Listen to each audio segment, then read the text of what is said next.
a deep exploration of ancient wisdom for modern struggles. The timeless relevance of Socratic wisdom. In the crowded streets of ancient Athens, a peculiar man wandered barefoot, stopping citizens to ask them uncomfortable questions. He owned little, wrote nothing, and by conventional measures achieved nothing. Yet Socrates, the stone-cutter's son who claimed to know nothing, would become one of history's most influential philosophers. His execution in 399 BC did not silence his voice. Instead, it amplified it across millennia. Today, in our age of constant connectivity and information overload, Socratic wisdom feels more relevant than ever. We live in a world where anxiety disorders affect over 300 million people globally, where the average person checks their phone over 150 times daily, and where the noise in our minds often drowns out the whispers of our authentic selves. We are, paradoxically, more connected yet more isolated, more informed yet more confused, more stimulated yet more empty than perhaps any generation before us. This essay explores 6 dimensions of Socratic thought that speak directly to our contemporary struggles, our fear of solitude and introspection, the unlived lives that haunt us, the cycles of anxiety that trap us, the heartbreak that teaches us, the power of questions to liberate us, and the hidden suffering we carry in silence. Through examining these themes, we discover that Socrates' ancient method, the examined life, offers not just philosophical insight, but practical wisdom for navigating the turbulent waters of modern existence. Why we fear our own thoughts. Socrates in the battle with overthinking. The uncomfortable silence. In 2014, researchers at the University of Virginia conducted an experiment that revealed something disturbing about modern human psychology. They asked participants to sit alone in a room for 15 minutes with nothing but their thoughts. No phones, no books, no music, just themselves and the silence. The participants knew they could end the experiment at any time by pressing a button that would deliver a mild but unpleasant electric shock. The results were startling. 67% of men and 25% of women chose to shock themselves rather than sit quietly with their thoughts. One participant shocked himself 190 times in 15 minutes. These weren't people in crisis or experiencing psychological distress. They were ordinary individuals who simply found the company of their own minds so intolerable that physical pain became preferable. This experiment illuminates a profound crisis in contemporary life. We have become terrified of our own thoughts. We fill every moment with external stimulation, scrolling through social media while watching television, listening to podcasts while working, checking email while having conversations. The moment silence threatens, we reach for our devices like drowning people reaching for life preservers. But what are we drowning in? What exists in that silence that we find so unbearable? Socrates, walking the streets of Athens 25 centuries ago, understood this terror intimately. His entire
Our ancestors survived because their minds constantly monitor the environment for danger. But in modern life, where physical threats are rare, the mind redirects the scanning mechanism towards social and psychological threats. Will I lose my job? Does that person dislike me? Am I falling behind? The mind becomes an anxiety-generating machine, manufacturing worst-case scenarios as a form of preparation. Second, the mind is trying to resolve unfinished business. Every unresolved conflict, incomplete project, and unanswered question creates what psychologists call an open loop in consciousness. These loops demand attention and energy. When we sit in silence, they all clamor for resolution simultaneously. This is why meditation beginners often report that sitting quietly makes them feel more anxious, not less. They're suddenly aware of all the mental tabs they had open in the background. Third, the mind is defending the ego. Much of our mental activity consists of narratives we tell ourselves about who we are, why we do what we do, and how we're perceived by others. When left alone with our thoughts, these narratives come under scrutiny. Contradictions appear. Uncomfortable truths emerge. The gap between who we claim to be and who we actually are becomes visible. This is deeply threatening to our sense of self. Fourth, the mind is avoiding pain. Beneath the surface chatter often lies genuine suffering. Grief we haven't processed, trauma we haven't integrated, shame we haven't forgiven, losses we haven't mourned. The constant mental noise serves as a distraction from these deeper pains. When we stop the noise, we risk encountering what we've been fleeing. Socrates understood all of this intuitively, though he lacked our modern psychological vocabulary. His method of questioning was designed to interrupt these mental patterns and force people to confront what they'd been avoiding. Socrates and the practice of stillness. One of the most striking stories about Socrates comes from Plato's Symposium, where Alcibiades describes how Socrates would sometimes become so absorbed in thought that he would stand motionless for hours. On one occasion during a military campaign, Socrates stood thinking from dawn until the following dawn, 24 hours of complete stillness and internal focus. This was a meditation in the Eastern sense, where the goal is often to quiet the mind or achieve a state of no thought. Socrates was actively thinking, working through philosophical problems, examining his own understanding. But he was doing so with a level of sustained internal focus that most modern people would find impossible. What enabled Socrates to engage so deeply with his own thoughts when most of us can't manage 15 minutes? The answer lies in his relationship with his mind. Socrates didn't see his thoughts as enemies to be avoided or noise to be suppressed. He saw them as the primary material for his life's work, self-examination, and the pursuit of wisdom. The key difference is that Socrates had cultivated what we might call metacognition, the ability to observe his own thinking process. He could watch his thoughts arise, examine them, question them, and follow their logical implications without being completely identified with them. This is the critical skill that allows someone to be alone with their thoughts without drowning in them. The difference between overthinking and examination. Here we must make a crucial distinction that Socrates himself would insist upon. There is a profound difference between overthinking and philosophical examination. In contemporary discourse, these are often conflated, leading people to believe that less thinking is always better. But this is a dangerous oversimplification. Overthinking is circular and unproductive. It's the mind spinning on the same problems without making progress. It's rumination, the psychological term for repetitive negative thinking that doesn't lead to solutions. A person overthinking about a social interaction will replay it endlessly, imagining what they should have said, worrying about how they were perceived, but never gaining new insight or moving toward resolution. Overthinking has several characteristics. It's repetitive, covering the same ground without progress. It focuses on problems outside one's control. It generates anxiety without producing solutions. It often occurs late at night when we should be sleeping. It leaves us feeling drained and more confused than when we started. Socratic examination is linear and productive. It starts with a question and follows a logical progression toward understanding. When Socrates examined a concept like justice or courage, he didn't circle the same thoughts repeatedly.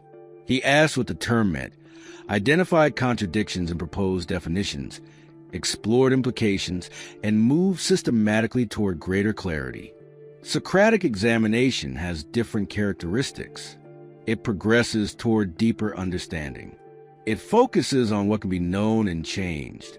It generates insight and sometimes genuine wisdom. It can occur anytime, requiring only attention and honesty. It leaves us feeling clearer, even if we haven't reached final answers.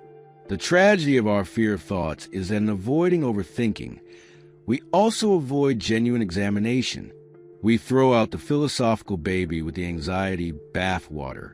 We deprive ourselves of the very tool that could free us from the patterns causing our suffering. The Socratic method as mental training. Socrates didn't just practice self-examination. He trained others in it.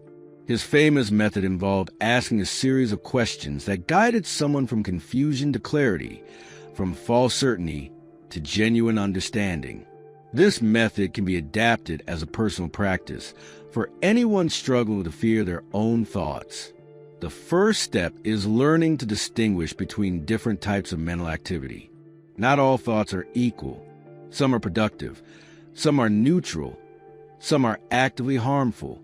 When you sit with your thoughts, begin by simply observing and categorizing. Practical thoughts. I need to buy groceries, call my mother, finish that report. Analytical thoughts. Why did that interaction go badly? What was I assuming? Emotional thoughts. I feel anxious, sad, angry, excited. Judging thoughts. I'm such an idiot, I always fail. Nothing ever works. Fantasizing thoughts. What if I won the lottery? Quit my job, told them off. Just this act of categorization creates distance from thoughts. You're no longer the thoughts. You're the observer of thoughts. This is the beginning of the freedom Socrates offered. The second step is questioning. When a thought arises that generates suffering, I'm going to fail at this project. Don't accept it as truth or try to suppress it. Question it as Socrates would. Is this actually true, or is it a fear? What evidence do I have for this belief? What evidence contradicts it? What's the worst that could actually happen? Have I faced similar situations before and survived them? Is this thought helping me or harming me? What would I tell a friend who had this thought? This questioning doesn't eliminate the thought, but it strips it of its power. You've moved from being controlled by the thought to examining it. You've employed reason to evaluate fear. The third step is following implications. If a thought persists despite questioning, follow it to its logical conclusion. This is what philosophers call a reductio ad absurdum. Following a premise to its absurd conclusion to reveal its falsehood. If I fail at this project, I'll lose my job. If I lose my job, I'll be homeless. If I'm homeless, I'll die alone under a bridge. Stated this baldly, the catastrophizing becomes obvious. Most of our fears, followed to their supposed conclusions, reveal themselves as exaggerations. The fourth step is returning to fundamentals. After all the questioning and examining, Socrates would always return to basic questions. What do I actually know? What can I control? What truly matters? These ground us when anxiety tries to sweep us away. The gift of aporia. One of the most misunderstood aspects of Socratic method is aporia, the state of puzzlement or confusion that often resulted from his questioning. Many dialogues end with no clear answer, with participants more confused than when they started. Critics call this destructive, but Socrates considered it liberating. Aporia is the recognition that you don't know what you thought you knew.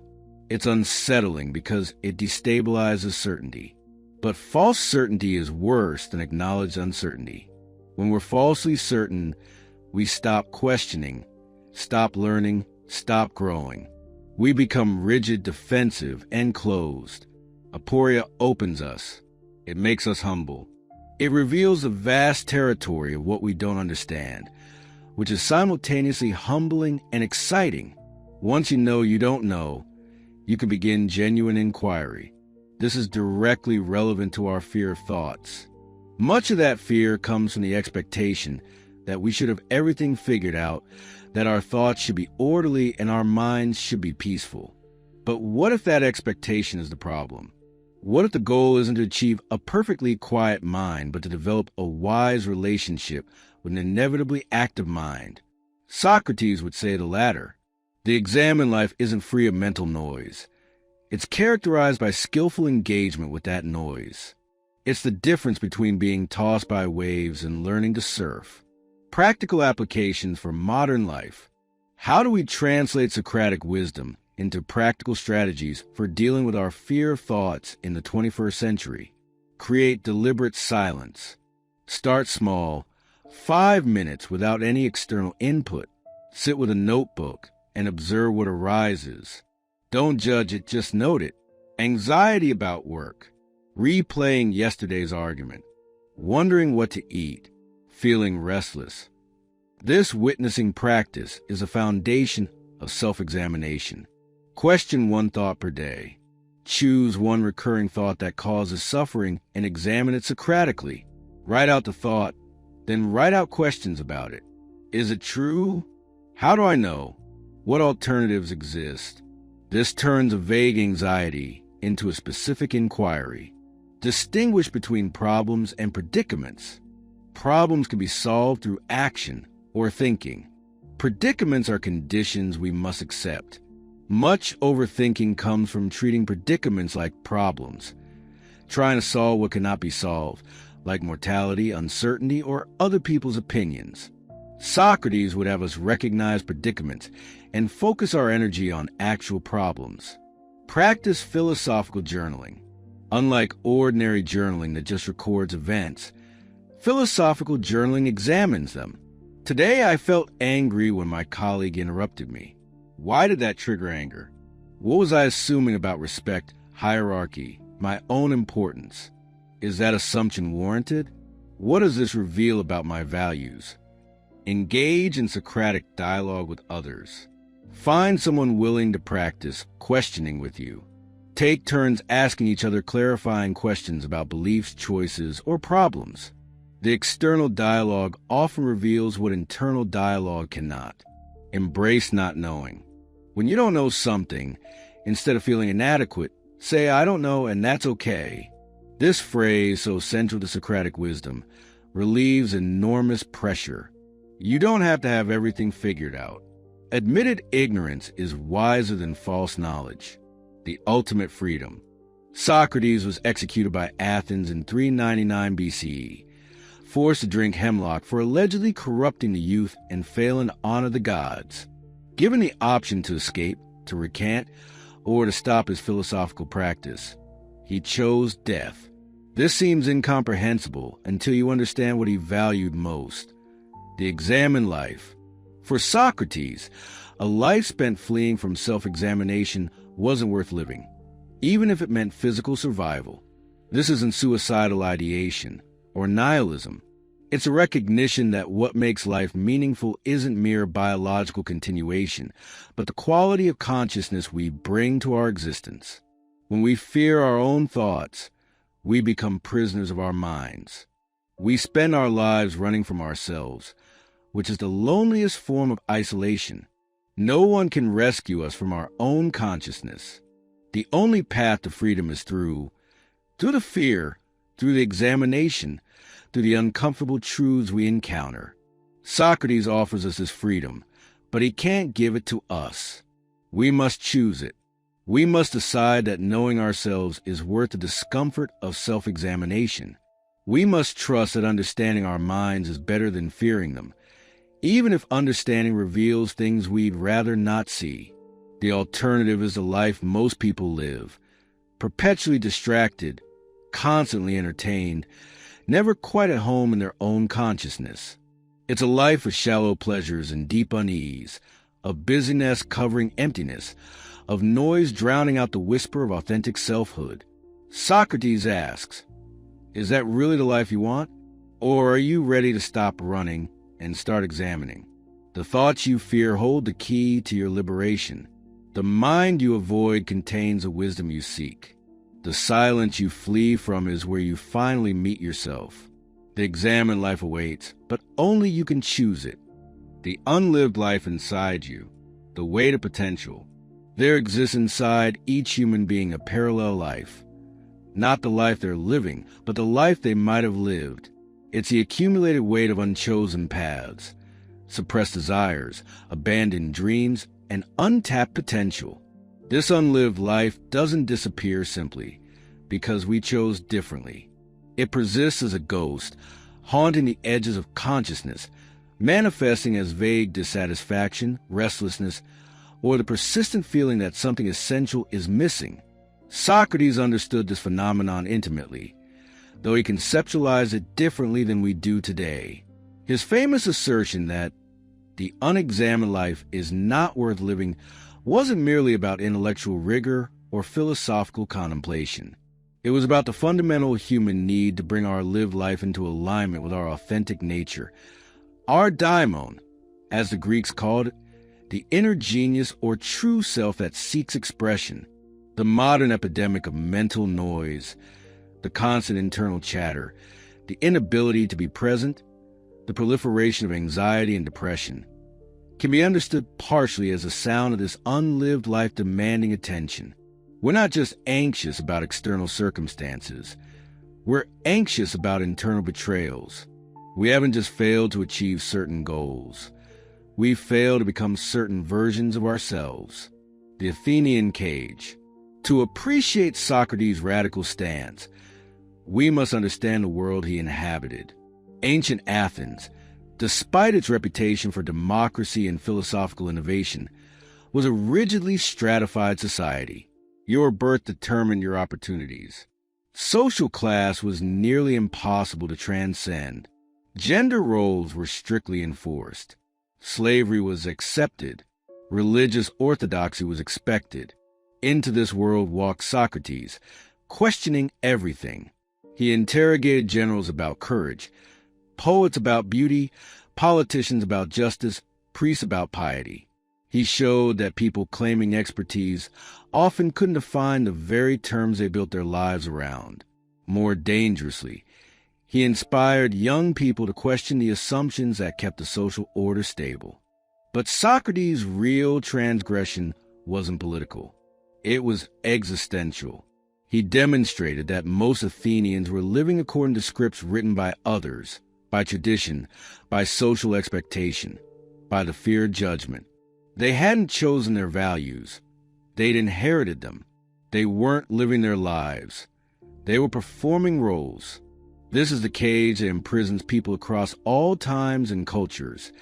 The assumption that life's fundamental questions have already been answered, that the path is predetermined, that authenticity means conforming to what people like us do. Socrates spent his life showing people the bars of this cage, and many hated him for it, because seeing the cage meant confronting how much of their lives they'd spent imprisoned. Mental noise as the sound of internal conflict. Why is modern life so characterized by mental noise? Why can't we be present? Why does meditation feel impossible for so many? Why do we compulsively reach for our phones, scroll mindlessly, binge watch shows, or engage in any activity that prevents us from being alone with ourselves? The Socratic answer is that mental noise is the sound of internal conflict. It's the static generated when who we are crashes against who we're pretending to be. It's the interference pattern created when authentic desires encounter learned suppression. Consider a person who always wanted to be an artist but became a lawyer to please their parents. This person might be successful by conventional measures: good income, respected career, stable life. But there's a constant background hum of dissatisfaction. They're irritable in ways they can't explain. They feel empty despite having everything. They're anxious without a clear object of anxiety. This is the unlived life making itself heard. The artist inside didn't die just because it wasn't fed. It went underground, where it generates symptoms: depression, anxiety, addiction, psychosomatic illness, or simply a pervasive sense that life is being wasted. The tragedy is that this person likely doesn't even recognize what's happening. They've so successfully suppressed their authentic desires that they're not consciously aware of them. The noise remains noise, unintelligible, uncomfortable, seemingly sourceless. They seek relief through medication, therapy, self-help books, or spiritual practices, all of which might help temporarily, but can't resolve the fundamental misalignment, the daimonion, the voice beneath the noise. Socrates spoke frequently of his daimonion, a divine sign or inner voice that would warn him when he was about to make a mistake. Scholars debate what this was: a genuine spiritual experience, an intuitive faculty, the voice of conscience, or perhaps what we now call the authentic self. Whatever its nature, the daimonion represents something crucial. Beneath the mental noise exists a signal, a true voice, an inner knowing that guides us toward what's right for us specifically. This isn't the superego, the internalized voice of parental and social authority. It's something deeper and more personal, the voice of our unique nature seeking expression. Everyone has this voice, but most people have never heard it clearly because they've never created the silence necessary to hear it. It's like trying to hear a whisper at a rock concert. The signal is there, but the noise drowns it out. What does this voice sound like when you finally hear it? It's the excitement you feel encountering something that resonates with your true nature. It's the discomfort you feel when violating your genuine values. It's the sadness that arrives when another year passes and you're still not living authentically. It's the sudden clarity that appears in quiet moments about what really matters to you. But we've learned to ignore this voice, to rationalize it away, to override it with shoulds and musts. We tell ourselves to be realistic, to grow up, to accept responsibility, to stop being selfish. We medicate the discomfort with distractions. We build elaborate justifications for why we can't honor our authentic desires. The Socratic interrogation of the unlived life. How do we access the unlived life? How do we distinguish between genuine calling and mere fantasy? How do we know if we're avoiding authentic growth or wisely accepting necessary limitations? Socrates would begin with questions, relentless, uncomfortable, clarifying questions that cut through our self-deception. What do you actually want? Not what you think you should want, not what would impress others, not what seems safe or practical. What do you, in your depths, genuinely desire? And be specific. I want to be happy isn't an answer, it's a placeholder. What would happiness look like, feel like, be made of? This question is harder than it sounds because most of us have spent decades learning to want what we're supposed to want. We want the marriage because that's what adults do, the promotion because that means success, the house because that signals stability. But these are borrowed desires, and pursuing them leaves us empty. Why do you want that? And when you answer, Socrates would ask why again and again. This is a famous Socratic method of following a thread to its source. Most of our stated desires, when examined, turn out to be means to other ends.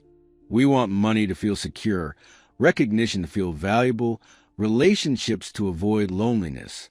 But what happens when we trace these desires to their root?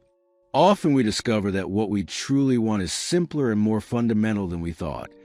To feel purposeful, to express creativity, to experience belonging, to make meaning. What have you sacrificed?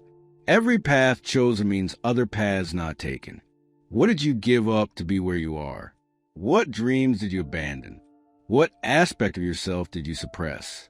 Don't dismiss these as childish fantasies or impractical wishes. They're data. They reveal what your authentic self valued before it learned to conform. What would you do if you weren't afraid? Fear is the great constrainer of human life.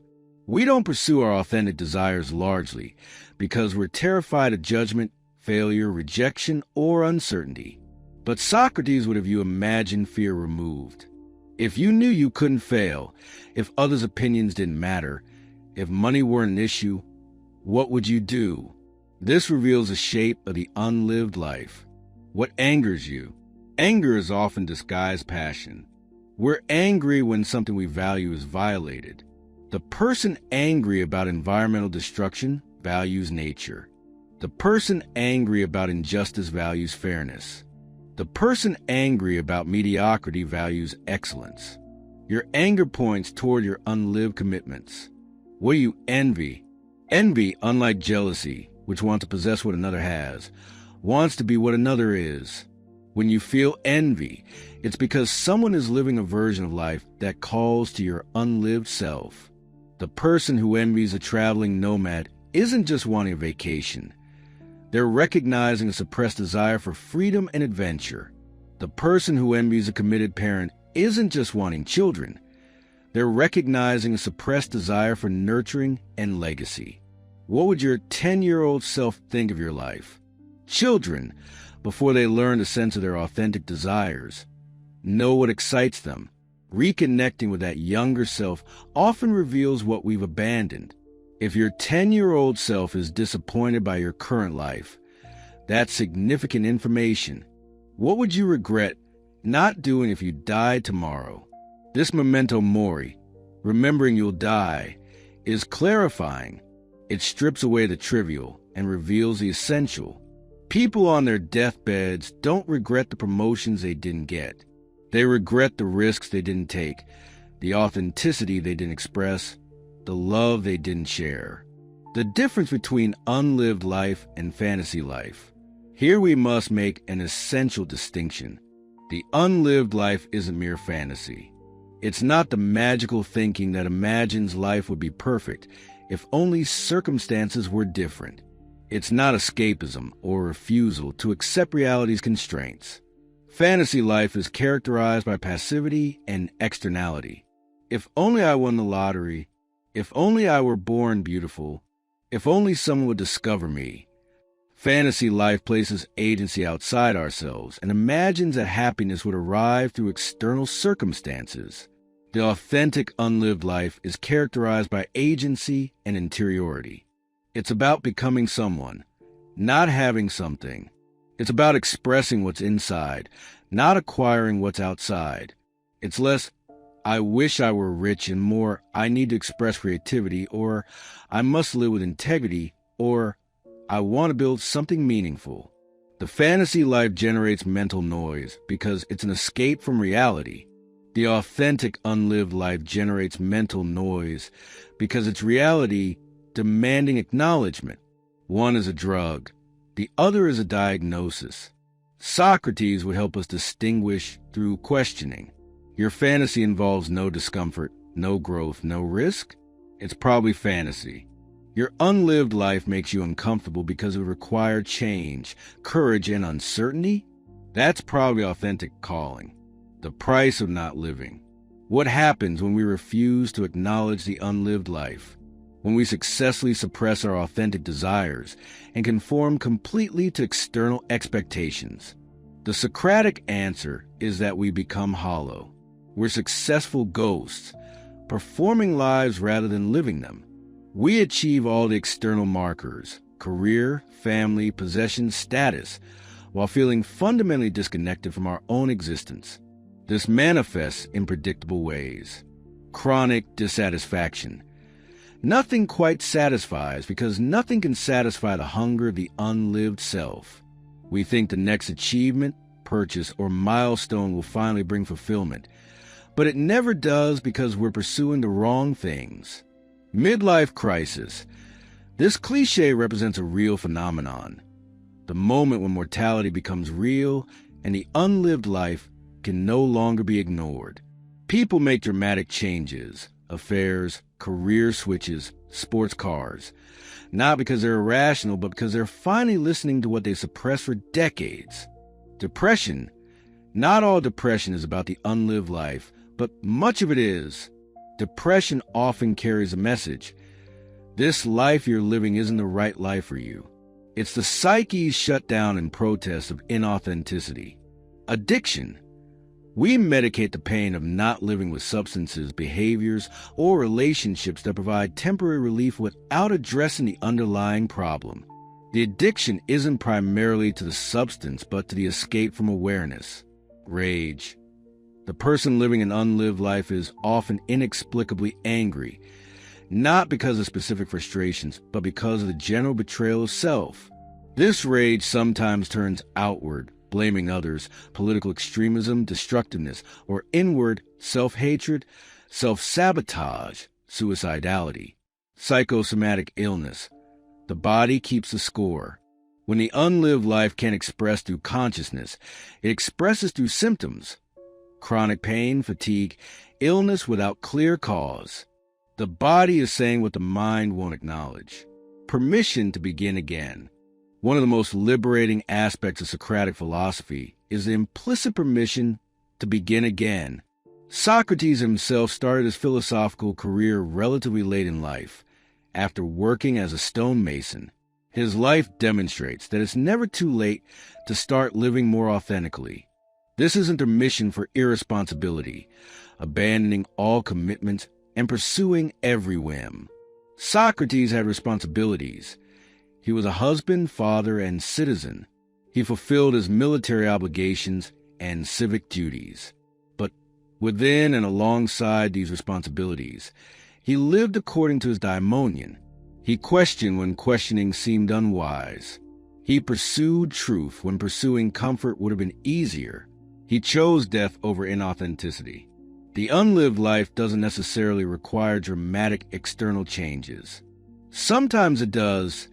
You might need to leave an unsuitable career, an deadening relationship, or make a geographical move.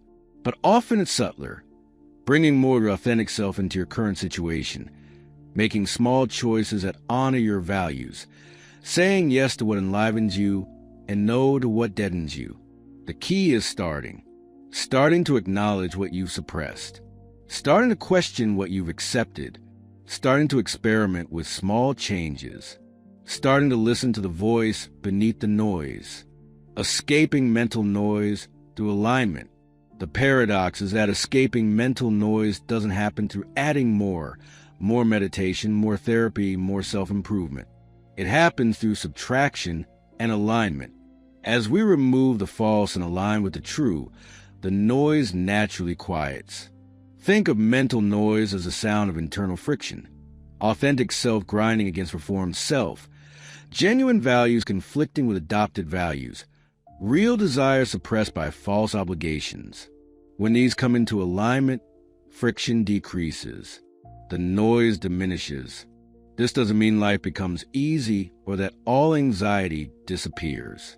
Socrates himself faced genuine difficulties, poverty, mockery, and ultimately execution. But he faced them with clarity and presence because he wasn't also fighting himself. His external and internal lives were aligned. This is what the examined life offers. Not the elimination of difficulty, but the elimination of unnecessary suffering. Not perfection, but authenticity. Not comfort, but integrity. It's the difference between being tossed by waves you can't see and swimming with intention through challenging waters. The unlived life inside you isn't a reproach or a source of shame. It's an invitation and a guide. It's your daimonion, trying to help you live more truly. The mental noise is its language, uncomfortable, persistent, but ultimately benevolent. It will keep speaking until you finally listen. Socrates spent his life helping people hear this voice. He couldn't tell them what their authentic lives looked like. That's different for each person. But he could help them clear away the debris of unexamined assumptions, inherited values, and false certainties that prevented them from hearing their own inner truth. You don't need Socrates. You need to become Socratic toward yourself. Questioning, examining, following truth even when it's uncomfortable, prioritizing authenticity over approval, choosing the examined life over the comfortable one. The unlived life awaits. It's always been there, waiting for you to create enough silence to hear it, enough courage to honor it, enough wisdom to follow it home. Socrates' method to break the cycle of anxiety. We live in what historians may well call the age of anxiety. According to the World Health Organization, anxiety disorders affect over 300 million people globally, making them the most common mental health condition. But these statistics only capture diagnosed cases, the tip of an enormous iceberg. Beneath the clinical diagnoses lies a vast ocean of subclinical anxiety. The millions who wake at 3 a.m. with racing minds, who feel constant low-level dread, who can't be present because they're always anticipating the next catastrophe. This isn't just individual suffering. It's a civilizational crisis. Anxiety is reshaping how we work, relate, parent, and exist. We're medicating it with pharmaceuticals, self-medicating with substances, and developing entire industries around anxiety management. Yet despite all our therapeutic interventions, anxiety seems to be increasing, not decreasing. Why? The standard explanations point to modern life's unique stressors: information overload, social comparison via social media, economic precarity, political instability, climate crisis, pandemic trauma. These are all real factors. But Socrates would argue we're missing something fundamental. Most anxiety isn't caused by external circumstances, but by how we think about those circumstances. And faulty thinking, unlike many external circumstances, can actually be changed. Anxiety as disconnection from reality. From a Socratic perspective, anxiety is primarily a problem of disconnection from reality. This sounds counterintuitive. Surely anxiety is caused by reality being threatening? But Socrates would distinguish between reasonable concern about actual danger and anxiety, which is suffering about imagined or exaggerated threats. The anxious mind isn't responding to what is. It's responding to what imagines might be. It's not present. It's trapped in hypothetical futures. It's not assessing probabilities accurately. It's catastrophizing. It's not distinguishing between possible and likely. It's treating remote possibilities as inevitable certainties. This disconnection from reality manifests in three primary ways. First, cognitive distortions, systematic errors in thinking that generate false beliefs about reality. The anxious mind engages in all-or-nothing thinking. If I don't do this perfectly, I'm a total failure. Overgeneralization. I failed once, therefore I always fail. Catastrophizing, this small problem will lead to complete disaster. And mind reading, I know they think I'm incompetent. Second, attachment to things outside our control. We generate anxiety about whether we'll get the job, whether people will like us, whether our plans will work out, whether the economy will crash, whether our health will hold. All of these involve outcomes we cannot ultimately determine. Yet we treat them as though our worry could somehow influence them. Third, identification with mental states. We don't just experience anxiety. We become anxiety. We don't have anxious thoughts. We are anxious. This identification makes anxiety feel permanent, overwhelming, and definitional of who we are rather than a temporary state passing through us. Socrates' method addresses each of these disconnections systematically through the tool he wielded most skillfully: questions, the Socratic deconstruction of anxiety. Imagine Socrates encountering someone consumed by anxiety. He wouldn't offer reassurance, positive affirmations, or breathing exercises, though these might have their place. Instead, he'd begin questioning the very foundations upon which the anxiety is built. The dialogue might proceed something like this. Socrates, you say you're anxious. What exactly are you anxious about? Anxious person, everything. The future, whether things will work out. Socrates, that's quite vague. Let's be specific. What particular future event concerns you? AP, I'm worried I'll lose my job. Socrates, has your employer indicated they're firing you? AP, well, no, but the economy is uncertain, and I made a mistake last week. Socrates, I see. So you haven't been fired, but you fear you might be? AP, yes. Socrates, have you made mistakes before at this job? AP. Yes, of course. Socrates. And were you fired for those? Up. No. Socrates. So previous mistakes didn't result in termination, but you believe this one will? AP, it could. It's possible. Socrates. Many things are possible. Is it probable? Ope. E. I don't know. Socrates. If you had to estimate, based on your employer's past behavior, your overall performance, and the nature of this mistake, what's the actual likelihood you'll be fired? AP, maybe 10%? Socrates. So you're suffering now over something that has a 90% chance of not happening? AP. But what if I am in that 10%? Socrates. Let's suppose you are. What would happen if you lost this job? AP. I'd be ruined. Homeless. A complete failure. Socrates.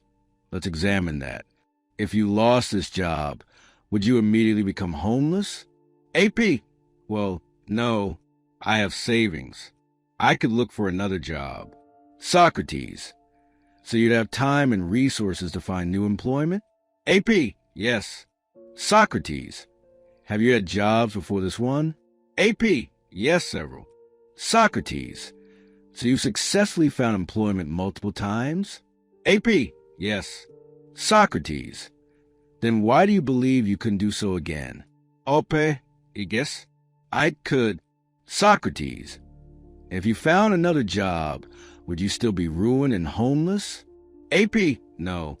Socrates. So the belief that losing this job means being ruined, is that true or is that an assumption? AP. An assumption, I suppose. Socrates. And this assumption, has it made your life better or worse this past week? AP. Much worse. I haven't slept. I can't focus. Socrates. So you've been suffering tremendously over something that probably won't happen. And even if it did happen, wouldn't lead to the catastrophic outcome you've imagined? AP. When you put it that way, yes. This is a Socratic method applied to anxiety, systematically examining and dismantling the thought structures that generate unnecessary suffering. Notice several key elements. Specificity, vague anxiety, everything, becomes concrete fear, losing this job. Evidence-based reasoning, past experience challenges present catastrophizing. Probability assessment, distinguishing between possible and probable. Logical examination, following beliefs to their conclusions to reveal contradictions. Distinction between control and non-control, identify what actually can be influenced. Cost-benefit analysis, examining whether a belief serves us or harms us. False beliefs and hidden assumptions. Socrates believed that virtue is knowledge, that people do wrong because they don't know better, not because they're morally deficient. Similarly, we might say that anxiety is ignorance. People suffer unnecessarily because they don't recognize the false beliefs underlying their suffering. What are these false beliefs? Here are the most common. I need certainty to feel okay. This belief generates enormous anxiety because life is inherently uncertain. The future is unknowable. Other people are unpredictable. Health, economy, relationships all contain irreducible uncertainty. When we need certainty as a condition for peace, we're demanding the impossible, which guarantees perpetual anxiety. Socrates would ask, is certainty actually available? Has worry ever provided it? Can you recall a time when you felt completely certain about the future? What happened to that certainty? If certainty is impossible, might you need to develop a different relationship with uncertainty? Catastrophic outcomes are likely. The anxious mind treats worst-case scenarios as probable scenarios. A headache becomes brain cancer. A critical email becomes termination. A relationship conflict becomes abandonment. This isn't just pessimism. It's a systematic miscalibration of probability. Socrates would ask, what evidence supports this catastrophic prediction? Has this worst-case scenario happened before in similar situations? If you predicted catastrophe in the past, how often were you right? Are you confusing possible with probable? My worth depends on outcomes. Much anxiety stems from tying our value to things outside our control: success, approval, achievement, appearance. When outcomes become the measure of worth, failure becomes existential threat. Socrates would ask, if you failed at this, would you cease to be human? Would you lose all capacity for growth, learning, or contribution? Have others who experienced similar failures lost all worth? Is it possible that your worth is intrinsic rather than earned? I can't handle difficult feelings. This belief drives much avoidant anxiety. We're not just afraid of the external event, but of how we'd feel if it occurred. We believe sadness, disappointment, or grief would destroy us, so we must prevent the triggering event at all costs. Socrates would ask, have you experienced difficult emotions before? Did you survive them? Are you currently experiencing anxiety, itself a difficult emotion, and handling it? If you can handle anxiety, why couldn't you handle other emotions? What evidence suggests difficult feelings are unsurvivable? Control is possible and necessary. Anxiety often manifests as hypervigilance and control attempts. If we just plan enough, worry enough, prepare enough, we can control outcomes. But most outcomes aren't actually controllable, making these efforts both exhausting and futile. Socrates would ask, what exactly can you control in this situation? Can you control other people's reactions, future events, past outcomes? If you can only control your own choices and responses, why spend energy on the rest? Socratic wisdom and Stoic practice. Though Socrates preceded the Stoics, his thinking profoundly influenced their philosophy, particularly regarding what's in our control versus what isn't. This distinction is essential for breaking anxiety's cycle. In our control, our attention and focus, our values and principles, our interpretations of events, our responses and choices, our efforts and intentions. Not in our control, outcomes of our efforts, other people's opinions, external events, the past, natural processes, aging, illness, death. Most anxiety focuses on the second category. We worry about outcomes we can't control, obsess over others' opinions we can't determine, ruminate about past we can't change, and fear futures we can't predict. The Socratic move is to redirect attention to what we actually control. This isn't passive acceptance of whatever happens. It's strategic focus of energy where it can actually make a difference. Anxiety asks, what if I fail? Socrates asks, are you giving your best effort? Anxiety asks, what will they think of me? Socrates asks, are you acting according to your values? Anxiety asks, what if things go wrong? Socrates asks, how can you respond wisely regardless of outcomes?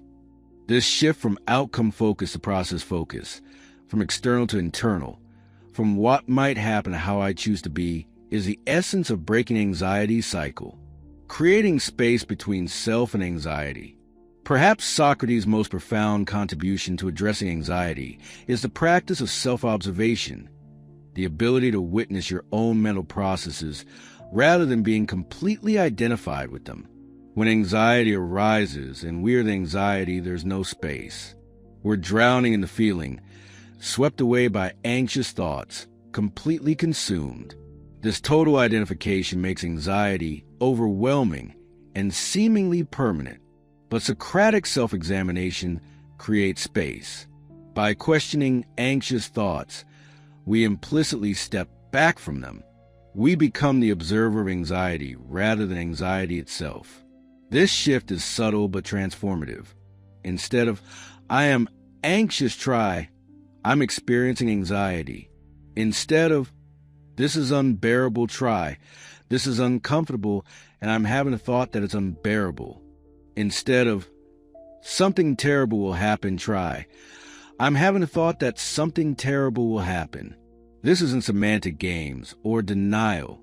It's recognition of reality. You are not your thoughts or feelings.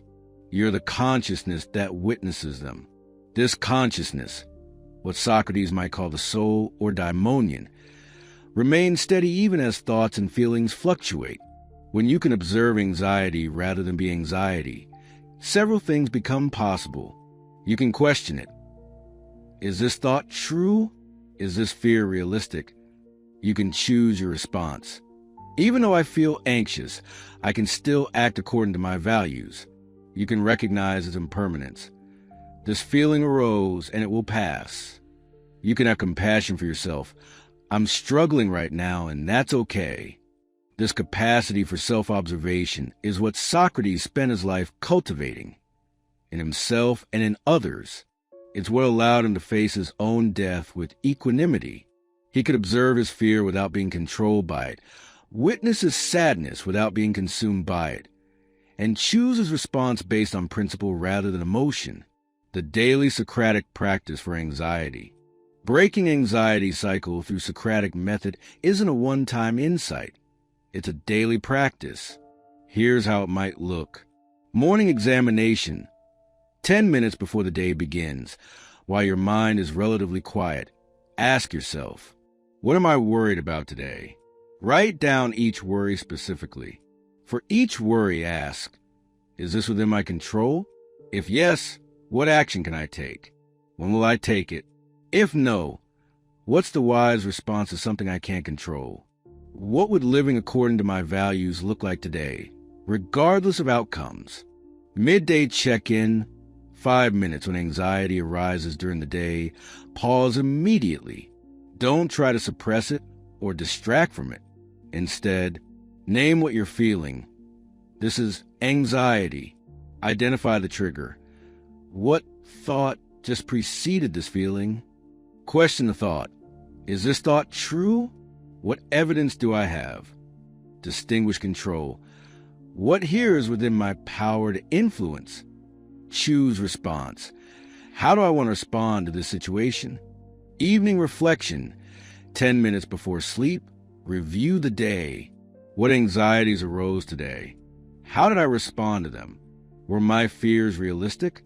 If things I worried about happened, were they as catastrophic as I feared? What did I learn about my anxiety patterns? What went well today? This counters anxiety's negativity bias. What am I grateful for? This shifts focus from threat to appreciation. Weekly review, 30 minutes once per week. Examine patterns. What recurring anxieties appeared this week? What false beliefs are underlying these anxieties? How well am I distinguishing between control and non-control? Am I catastrophizing, overgeneralizing, mind reading? What would I tell a friend experiencing these anxieties? How can I bring more self-compassion to my experience? The embrace of uncertainty. One final Socratic insight essential for breaking anxiety cycle. The embrace of uncertainty. Socrates' famous claim, I know that I know nothing, wasn't pessimistic. It was liberating. It acknowledged the fundamental uncertainty of existence and made peace with it. Much of our anxiety comes from resisting uncertainty. We want guarantees, security, predictability. We create elaborate plans to control the uncontrollable. We worry as though worry could somehow convert uncertainty into certainty. But certainty is largely an illusion. The future is genuinely unknowable. People are unpredictable. Health, economy, relationships all contain irreducible uncertainty. This isn't pessimism, it's realism. Socrates invites us to a different relationship with uncertainty, not fighting it but accepting it, not demanding certainty but developing wisdom within uncertainty. This doesn't mean passivity. It means distinguishing between productive planning, preparing for likely scenarios, versus unproductive worry, obsessing over unlikely catastrophes. Reasonable concern, appropriate attention to genuine risks versus catastrophic thinking, exaggerating probabilities and consequences. Accepting uncertainty, acknowledging what can't be known, versus drowning in anxiety, demanding the impossible. When we stop demanding certainty, anxiety loses much of its power. We can then ask more useful questions. Given this uncertainty, what's the wise action? What can I control? How do I want to show up regardless of outcomes? What would courage look like here? What do my values call me to do? The cycle of anxiety breaks not when we achieve certainty. We never will. But when we accept uncertainty with wisdom and courage. This is examined life, not free of difficulty or doubt, but characterized by clarity about what we face, honesty about what we feel, and wisdom about how we respond. Socrates offers us this path, but we must walk it ourselves. The questions are available. The method is clear. The freedom is possible. But only we can choose to examine rather than simply endure, to question rather than blindly believe, to live with conscious courage rather than unconscious fear. The anxiety you experience is built on thoughts, and thoughts can be examined. The beliefs generating your suffering can be questioned. The cycle can be broken, but it requires the courage to face your own mind with Socratic honesty. And that courage, Socrates would remind us, is itself a form of wisdom. When your heart hurts more than your mind, there's a persistent misconception about Socrates that he was purely rational, a walking brain for whom emotion was mere distraction from logical truth. This misreading has done enormous damage, creating a false dichotomy between reason and feeling, mind and heart, philosophy and life. The real Socrates, as portrayed in Plato's dialogues, was a far more complex figure. Yes, he championed reason examination, but he also spoke passionately about eros, not just sexual desire, but the soul's fundamental longing for beauty, truth, and goodness. He described philosophy itself as a kind of erotic pursuit, driven by love rather than mere curiosity. He spoke of being mad for wisdom, of beauty piercing the soul, of love as divine inspiration. When it comes to heartbreak, romantic, familial, or existential, Socratic philosophy doesn't offer cold rationalization. It doesn't say, just think differently and you won't hurt. That would be not only ineffective, but insulting to reality of human suffering. Instead, Socrates offers something more valuable, a way to suffer wisely, to learn from pain, and to emerge from heartbreak more authentic and whole. What heartbreak actually is. Before examining Socratic responses to heartbreak, we must understand what heartbreak is. It's not mere sadness or disappointment. It's a particular kind of suffering that involves rupture in something we were deeply attached to or identified with. Heartbreak can take many forms. Romantic heartbreak, the end of a relationship, whether through breakup, divorce, or death. Unrequited love, betrayal or infidelity, the slow death of intimacy that once felt eternal. Aspirational heartbreak, the death of a dream, the career that didn't materialize, the creative project that failed, the version of yourself you thought you'd become by now, but haven't. Relational heartbreak, the friend who drifted away, the parent who couldn't love you as you needed, the child who chose a path you can't understand, the mentor who betrayed your trust.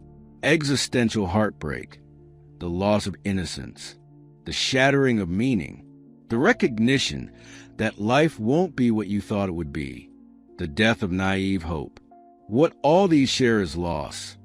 Loss of connection, possibility, or version of reality we were invested in. The heart breaks because it was open, vulnerable, and engaged with something outside itself.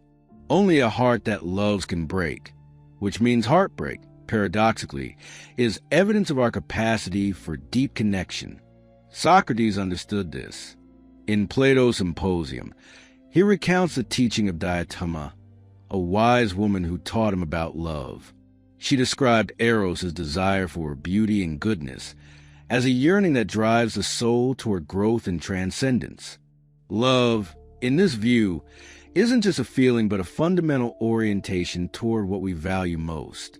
When heartbreak occurs, we're not just losing someone or something external. We're experiencing rupture in our relationship to beauty, goodness, and meaning. The pain measures the depth of what we valued.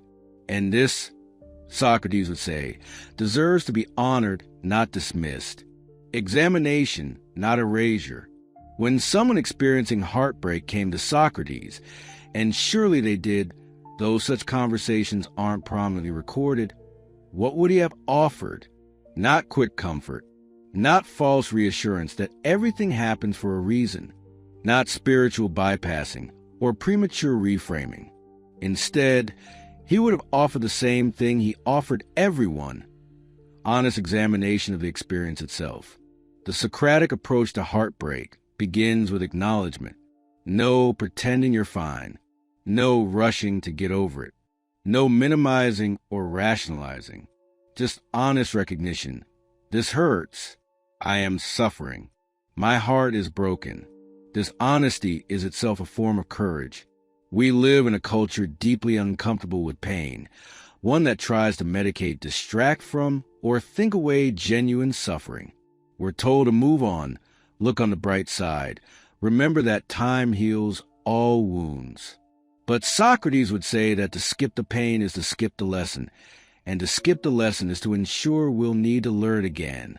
Once we've acknowledged the pain honestly, Socratic method invites us to examine it, not to analyze it away, but to understand it more deeply, because pain without insight is merely suffering. Pain with insight is transformation, the questions that illuminate heartbreak. Let's consider how Socratic questioning might work with someone experiencing romantic heartbreak. What exactly have I lost? This seems obvious at first. You've lost a person. But Socrates would press deeper. Have you lost love itself, or one expression of it? Have you lost your worth, or one person's perception of it? Have you lost your future, or one possible version of it? This questioning isn't meant to minimize the loss. It's meant to be precise about it. Often in heartbreak, we catastrophize. We lose one thing and believe we've lost everything. Separating specific loss from global loss is essential. Person, I've lost everything. My whole life is destroyed. Socrates, everything? Your health is gone? Your friends have disappeared? Your capacity to love has vanished? Or have you lost this particular relationship? Person, this relationship. Socrates, and this relationship, was it your only possible source of love, meaning, connection? Person, no, I suppose not. Socrates, then you've lost something important, but not everything. Can you see the difference? What did this person/dream represent to me? Often we're grieving not just a literal loss, but what it represented. A romantic partner might have represented security, validation, belonging, hope, protection from loneliness, or proof of our worth. A lost career dream might have represented success, meaning, parental approval, or escape from ordinariness. Understanding what the loss represented helps us see what needs were being met and how we might meet them in healthier ways.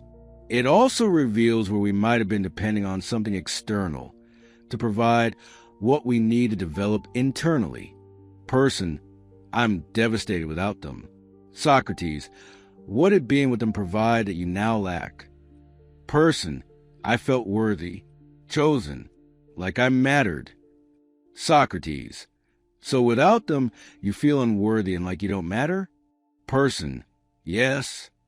Socrates, was your worth created by their presence? Person, I don't know. Socrates, did you have worth before you met them? Person, I suppose. Socrates, and if worth exists independent of anyone's recognition, could it be that you still have worth even though they're gone? What story was I telling myself? We all narrate our lives, creating stories about who we are, where we're going, and what things mean. Heartbreak often occurs because the story we were telling has been revealed as fiction. This person is my soulmate. This relationship is forever. This love makes me whole. This dream defines my worth. When the story collapses, we don't just lose the object of the story. We lose the narrative itself. This can be even more painful than the specific loss because it destabilizes our sense of reality. Socrates would have us examine the story. Where did it come from? Was it based on evidence or wishful thinking? What would a truer story be? This isn't about blaming ourselves for naive believing. It's about learning to construct more realistic narratives going forward. What was I denying or ignoring? This is perhaps the most uncomfortable question, but also the most valuable. Heartbreak often follows a period of denial. We ignored red flags, overlooked incompatibilities, forced something that wasn't working, or refused to see what was obvious to others. The pain is compounded by the recognition that part of us knew all along. We betrayed our own inner knowing, and now we're suffering the consequences. Socrates would ask, what signs did you ignore?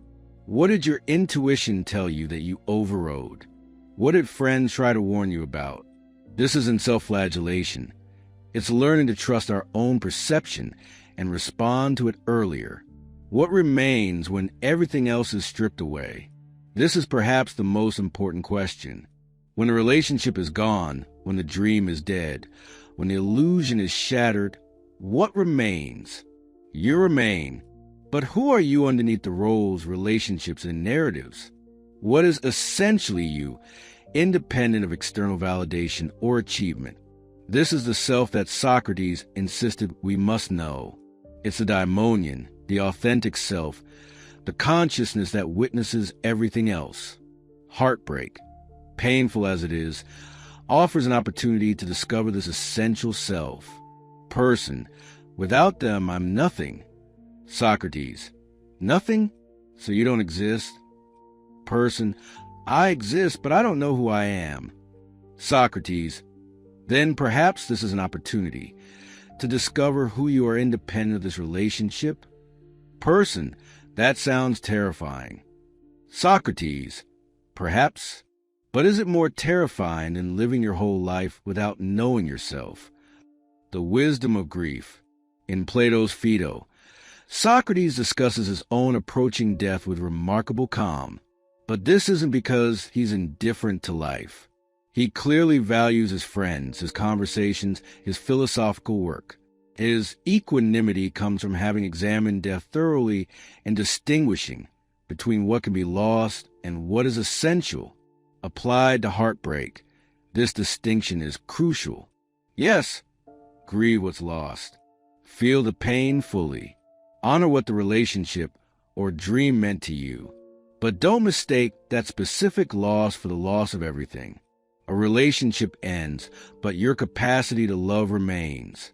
A dream dies, but your ability to create meaning remains. A person leaves, but your worth remains. An illusion shatters, but your capacity for truth remains. This isn't empty consolation. It's a distinction that changes everything. Socrates would call it sloppy thinking to take a particular instance and inflate it to a universal truth. One ended relationship doesn't mean love itself is impossible. One betrayal doesn't mean all people are untrustworthy. One failure doesn't mean success is impossible. The exam in life requires precision, especially in pain. We must grieve the specific loss without letting it become a universal negation of possibility. Love as practice, not possession.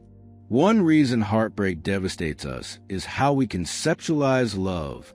We often think of love as possession. We have someone, they are ours. When they leave or die or change, we experience it as theft. Something that was ours has been taken. But Socratic philosophy, influenced by Diotimous' teaching, suggests a different understanding. Love isn't about possession. It's about participation. When we love, we participate in something beautiful and good. That participation changes us, teaches us, elevates us, even when it ends. From this perspective, the love you experienced wasn't wasted just because the relationship ended. The growth you underwent wasn't invalidated by heartbreak. The moments of connection, joy, and meaning remain real and valuable even if the relationship doesn't continue. This reframe doesn't eliminate pain, but it does prevent certain kinds of additional suffering. If love is participation rather than possession, Then heartbreak becomes grief over the end of participation, not rage over theft. This is a different quality of suffering, cleaner, if no less painful.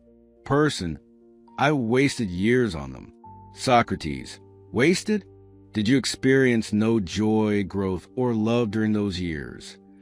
Person, I did. Socrates, then were they wasted, or were they a chapter that is now ended?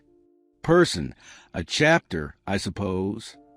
Socrates, and does the ending of a chapter make the chapter itself meaningless? Person, no. Socrates, then perhaps you haven't wasted years.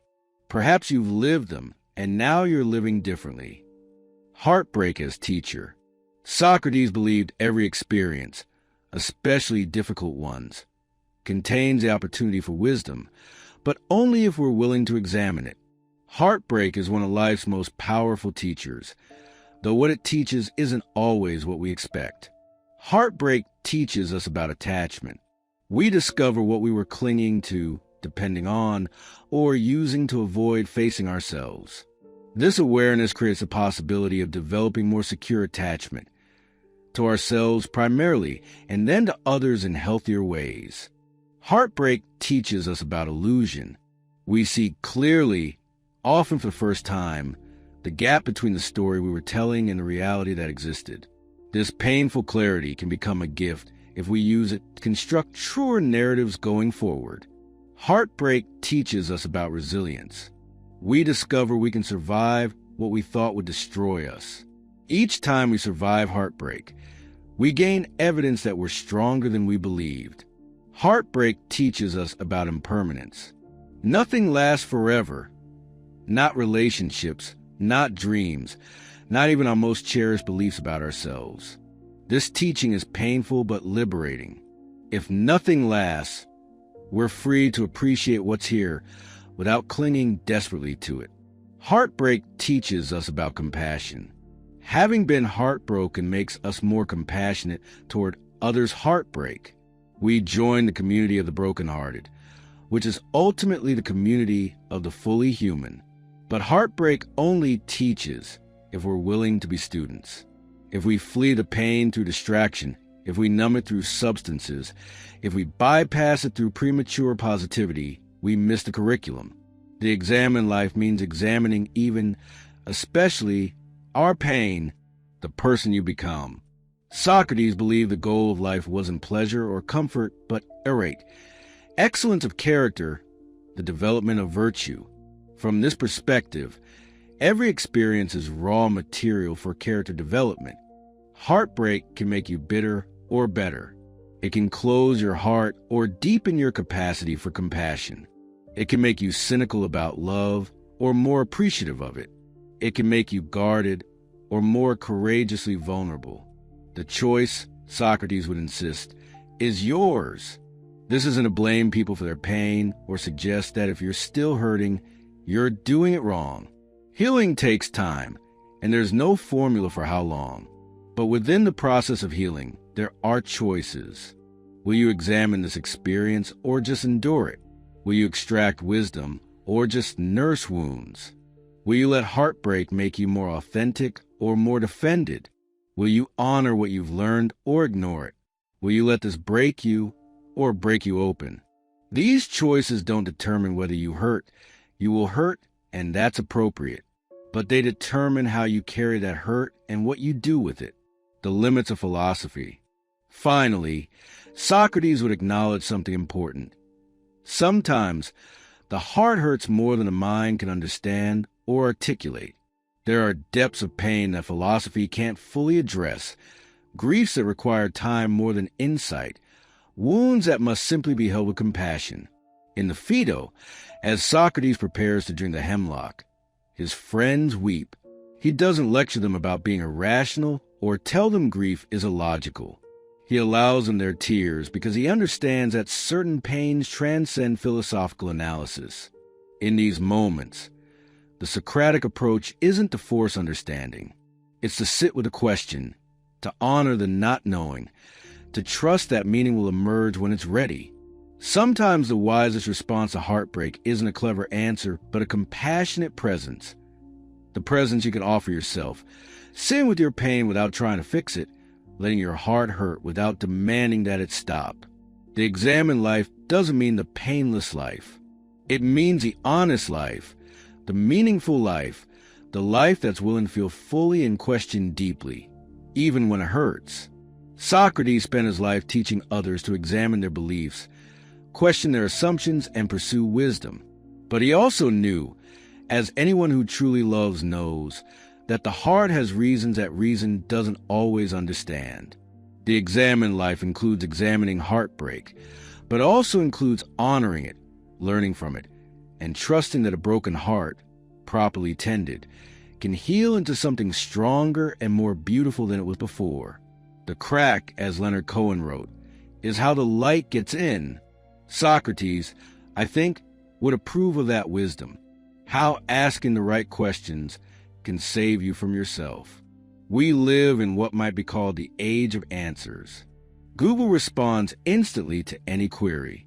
Podcasts deliver confident pronouncements. Self-help gurus promise 5 steps to transformation. Social media influencers sell certainty by the post. Political figures claim to have all solutions. Everywhere we turn, someone is offering answers, promising clarity, delivering certainty. This tsunami of answers creates a curious paradox. Despite having more information available than any previous generation, we seem more confused, not less. Despite constant access to expertise, we feel less competent. Despite endless solutions being sold, our problems persist and even multiply. Socrates, wandering the streets of Athens, claimed to know nothing. He won the oracle's designation as wisest person alive not because he possessed more knowledge than others, but because he alone recognized his ignorance. Everyone else claimed to know things they didn't actually know. Socrates at least knew that he didn't know. This might seem like philosophical gamesmanship, clever but impractical. But Socrates understood something profound. The quest for premature certainty is often what traps us in confusion, bad choices, and inauthentic lives. The right questions dissolve problems that wrong answers only perpetuate. The questions we don't know we're asking. Most of us engage in constant internal dialogue. We're thinking, planning, worrying, rehearsing, narrating our lives from the moment we wake until we sleep. But we rarely notice the questions driving this dialogue, and these unconscious questions shape our experience of life more than we realize. Consider someone stuck in an unfulfilling career. Their internal dialogue might be driven by questions like, how do I climb higher? Or what will people think if I quit? Or how can I endure this until retirement? These questions, though natural, are also constraints. They assume that climbing is a goal, that others' opinions should govern choices, that endurance rather than change is the solution. The questions themselves trap the person in a framework that makes fulfillment impossible. Or consider someone trapped in a toxic relationship. Their unconscious questions might be, how can I make this person change? Or why doesn't this person appreciate me? Or what's wrong with me that I can't make this work? These questions are disempowering. They focus on changing the unchangeable, another person's nature, on receiving validation from someone unable to provide it, or on self-blame that assumes a relationship's failure is entirely their responsibility. No matter how much energy goes into answering these questions, they lead nowhere productive. Or someone suffering from chronic anxiety might be asking, what if I fail? Or what will go wrong? Or why can't I just be normal? These questions generate anxiety without producing insight. They're focused on unpredictable outcomes, worst-case scenarios, and self-judgment. They're not just unproductive. They're actively harmful. The problem isn't that people are asking questions. It's that they're asking unproductive questions. Questions that can't be answered satisfactorily, that focus on wrong things, or that presuppose false beliefs. Questions as liberation. Socrates' great insight was that the right questions don't just lead to better answers. They transform the entire framework within which we're operating. A good question doesn't give you information. It gives you a new way of seeing. Consider Socrates' most famous interrogations. He'd encounter someone claiming expertise, a general claiming to understand courage, a poet claiming to understand beauty, a politician claiming to understand justice. He'd ask them to define their terms. They'd offer a definition. He'd ask clarifying questions that revealed contradictions, exceptions, or circular reasoning. Eventually, they'd realize they didn't actually know what they thought they knew. This wasn't sadism or showing off. It was liberation. These people were living according to concepts they didn't understand, pursuing goals they hadn't examined, operating under assumptions they'd never questioned. Socrates freed them from unconscious constraint through systematic questioning. The same dynamic applies to personal life. We're all living according to concepts we haven't fully examined, pursuing goals we haven't questioned, operating under assumptions we've never scrutinized. The right questions can free us from these unconscious constraints. The architecture of liberating questions. What makes a question right or productive? Socrates' method reveals several principles. First principle, question assumptions, not just answers. Most confusion comes not from wrong answers, but from wrong questions based on unexamined assumptions. Before asking, should I stay or leave this relationship, examine the assumptions. A good relationship should always feel easy, or I can't be alone, or my happiness depends on this person. The question itself might dissolve when the assumption is examined. Example, person. Should I quit my job?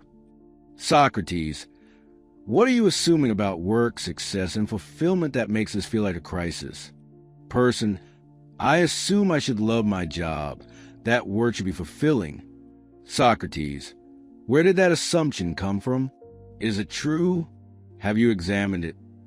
Second principle. Ask questions that empower. Some questions focus on what we can't control, generating helplessness. Better questions focus on what we can control, generating agency. Disempowering. Why is this happening to me? Empowering. What can I learn from this? Disempowering. Why doesn't this person change? Empowering. What do I actually control here? Disempowering. What's wrong with me? Empowering. What would self-compassion look like right now? The empowering questions don't deny difficulty or pain. They redirect energy toward what can actually be influenced. Third principle, follow questions deeper. Socrates never settled for surface answers. When someone defined courage, he'd ask what that definition meant. When they explained, he'd ask about the explanation. This iterative deepening reveals that most first answers are superficial. Person, I want to be successful. Socrates, what does success mean to you? Person, making a lot of money. Socrates, why do you want a lot of money? Person, so I can feel secure. Socrates, and why? Do you need security? Person, so I can stop worrying. Socrates, so you actually want peace of mind, not money? Person, yes, I guess so. Socrates, can money guarantee peace of mind? Or might there be more direct paths to what you actually want? Fourth principle, embrace not knowing. The most powerful question might be, I don't know, and that's okay. We're so uncomfortable with uncertainty that we'd rather have a wrong answer than no answer. But acknowledged ignorance is wiser than false knowledge. When you don't know, instead of pretending or forcing an answer, try, I don't know yet. What would I need to know to answer this? How might I discover that? And can I be okay with not knowing in the meantime? Fifth principle, question with compassion. Self-examination can become self-flagellation if we're not careful. The question should be curious, not accusatory. Why did I do that? Said with curiosity opens inquiry. Why did I do that? Said with self-loathing closes it. Socrates' questioning, though relentless, was fundamentally kind. He genuinely wanted people to understand themselves better. He wasn't trying to humiliate. He was trying to liberate, bring the same spirit to self-questioning. Questions for life's crossroads. Let's apply Socratic questioning to common life situations where people get stuck. Career confusion. Standard questions. What job should I take? How do I get promoted? What will look good on my resume? Socratic questions. What am I actually trying to achieve through my career? Is that what I truly want, or what I think I should want? Where did that should come from? Have I examined it? What would I do if money weren't a factor? What am I afraid would happen if I pursued what I really want? Is that fear based on reality or assumption? When I'm 80, what will I wish I had prioritized? What does success actually mean to me, not to others? Relationship difficulties. Standard questions. Should I stay or leave? How do I change them? Why don't they love me the way I need? Socratic questions. What do I need from this relationship? Are those needs realistic for any human to meet? Which needs should be met by a partner versus met by myself or others? What patterns from my past am I recreating? What am I tolerating that violates my values? What am I avoiding by staying? By leaving? What would love for myself and the other look like here? Am I trying to control what I can't control? Identity crisis. Standard questions. Who am I supposed to be? What should I do with my life? Why don't I know what I want? Socratic questions. Who am I when I'm not performing for others? What values am I actually living, not just endorsing? What parts of myself have I suppressed to fit in? What would it mean to live authentically? What am I afraid would happen if I stop pretending? What permission do I need to give myself? What does my envy reveal about my unlived desires? If I had 6 months to live, how would I spend them? Notice that these questions don't provide answers. They create space for answers to emerge from within. They shift focus from external validation to internal clarity, from certainty to exploration, from answers imposed to understanding discovered. The daily practice of question. Making Socratic questioning a practice rather than just an idea requires consistency. Here's a framework. Morning questions, 5 minutes to start each day by asking, what's most important today? What kind of person do I want to be today? What am I grateful for? What challenge might I face? And how do I want to meet it? These orient you before the day's chaos begins. Moment-to-moment awareness. When you feel triggered, anxious, or reactive, pause and ask, what am I feeling right now? What thought created this feeling? Is that thought true? What do I actually control here? What would my wisest self do? This creates space between stimulus and response, the space where freedom lives. Evening reflection, 10 minutes end each day by asking, what did I learn today? What did I do well? What could I have done better? What am I carrying that I need to release? What question do I need to sit with tonight? This integrates the day's experiences into wisdom. Weekly review, 30 minutes once per week. Ask bigger questions. Am I living according to my values? What patterns am I noticing in my choices? What needs to change? What do I need to accept? What question have I been avoiding? This prevents drifting unconsciously through life. Questions that save you from yourself. Saving yourself from yourself might sound dramatic, but describes a real phenomenon. We are often our own worst obstacles. Through self-sabotage, unexamined patterns, false beliefs, unconscious choices, and habitual reactions.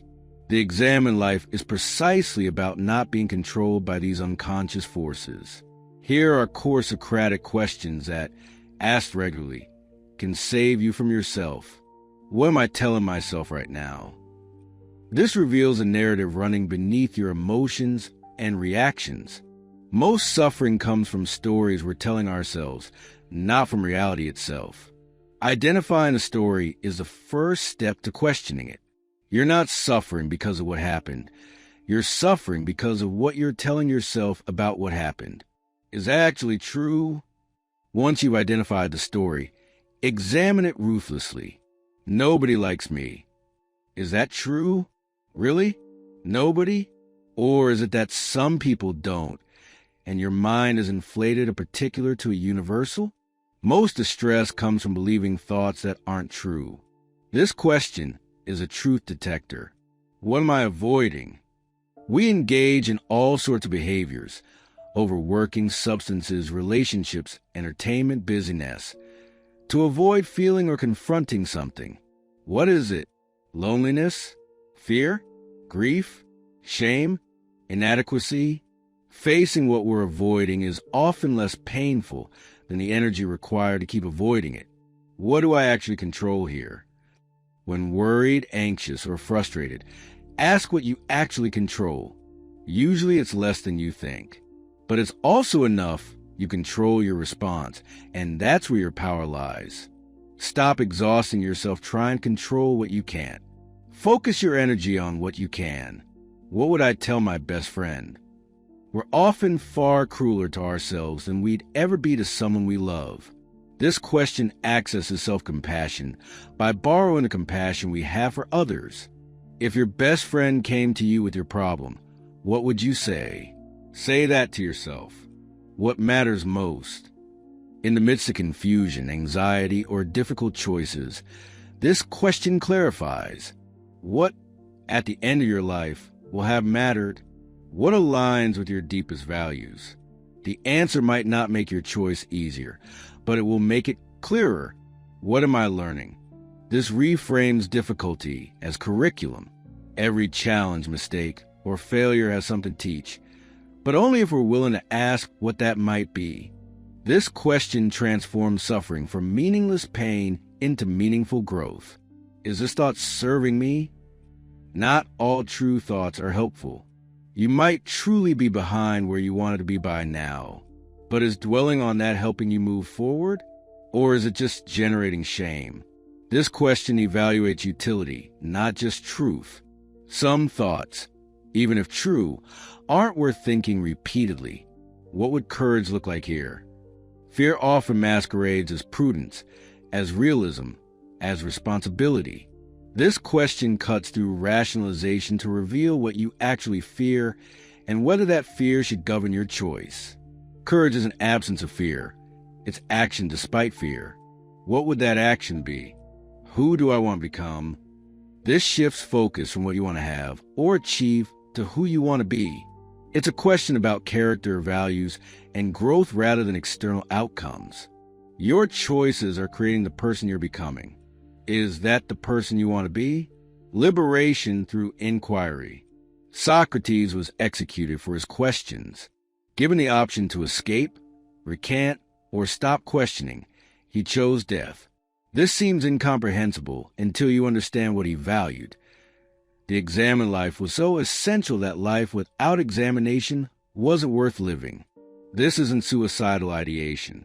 It's recognition that what makes life meaningful isn't mere biological continuation, but the quality of consciousness we bring to our existence. Questions liberate us by revealing the invisible bars of our mental prisons.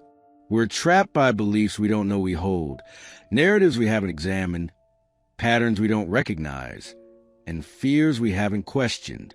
The right questions illuminate these constraints, and illumination is the first step toward freedom. You don't need Socrates standing before you, peppering you with questions. You can be your own Socrates. You can develop a habit of honest self-inquiry. You can learn to ask questions that empower rather than diminish, that clarify rather than confuse, that liberate rather than trap. The examined life isn't about having all the answers. Socrates never did. It's about asking better questions. And better questions, asked with courage and honesty, can indeed save you from yourself. Because the most dangerous traps are the ones we can't see. The most limiting beliefs are the ones we haven't examined. The most destructive patterns are the ones we don't recognize. And the most liberating act is the simple question: is this true? Is there another way? What am I not seeing? Ask, question, examine, This is how you free yourself. This is the path Socrates walked. This is the invitation he extends across millennia. Save yourself through inquiry. Liberate yourself through examination. Free yourself through questions. The answers will follow, but first, you must learn to ask. The pain you don't talk about. Socrates on hidden suffering. The silence that surrounds us. Walk down any crowded street, and you're surrounded by hidden suffering. The person next to you on the subway might be contemplating suicide. The colleague who seems fine is grieving a parent's decline. The friend who's always joking is battling depression. The partner who appears strong is terrified of abandonment. The neighbor who waves cheerfully is wondering if their life has any meaning. We live in a world where everyone is performing wellness while falling apart inside. We've learned to smile through anxiety, work through grief, and assure everyone we're fine when we're anything but. This silence around suffering isn't accidental. It's enforced by cultural norms, personal shame, fear of judgment, and the terror of being truly seen. This phenomenon isn't new. Socrates lived in ancient Athens, a society with rigid expectations about which emotions could be publicly expressed and which must remain hidden. Men were expected to show courage and stoicism. Vulnerability was weakness. Admission of struggle was shameful. The mask of invulnerability was required for social survival. Yet into this world walked Socrates, openly acknowledging his confusion, his ignorance, his internal struggles. He spoke of his daimonion, an inner voice that guided him, at a time when such admissions invited ridicule or worse. He admitted to being perplexed, to not having answers, to wrestling with difficult questions.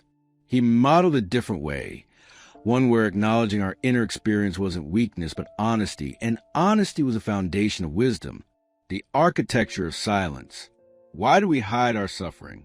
Socratic examination reveals multiple, overlapping reasons. Fear of judgment. We imagine that if people knew what we were really thinking, feeling, or struggling with, they'd reject us. This fear isn't baseless. Sometimes people do judge, but often we're harsher judges of ourselves than others would be. We project our own self-judgment outward and assume others share our harsh evaluation. Shame. We believe our suffering indicates something wrong with us. If we were stronger, smarter, more virtuous, more spiritual, we wouldn't be struggling. This shame creates a vicious cycle. We suffer. We feel shame about suffering, and the shame intensifies the suffering while also ensuring we hide it. Socrates would question this logic relentlessly. Is strength defined by never struggling? Are the wisest people those who never experience difficulty? Or might genuine wisdom come precisely from wrestling with difficulty honestly? Protection of image. We've invested years, perhaps decades, in presenting a certain version of ourselves, competent, successful, together, happy. Admitting struggle threatens that carefully maintained image. But Socrates would ask, what's the cost of maintaining a false image? And which is more valuable, the approval of others based on fiction or authentic connection based on truth? Not wanting to burden others. This sounds noble. I don't want to bother anyone with my problems. But often it's another form of fear. We're afraid that if we share our pain, people will be annoyed, overwhelmed, or will simply leave. So we carry it alone, believing we're being considerate when we're actually being afraid. Socrates would ask, is this really about protecting others or about protecting yourself from possible rejection? And if friends will be burdened by your honesty, what kind of friendship is that? Lack of language. Sometimes we hide suffering because we lack words for it. It's formless, nameless, hard to articulate. How do you tell someone about the grief you feel for a life you never lived? The anxiety that has no specific object? The depression that has no clear cause? The existential emptiness that accompanies even your happiest moments? This linguistic difficulty is real, but Socrates will remind us that philosophy begins precisely here, in the attempt to name what hasn't been named, to articulate what hasn't been spoken, to bring language to experience. Cultural programming. We live in cultures that valorize positivity, productivity, and strength. Suffering is seen as something to overcome quickly, not something to acknowledge openly.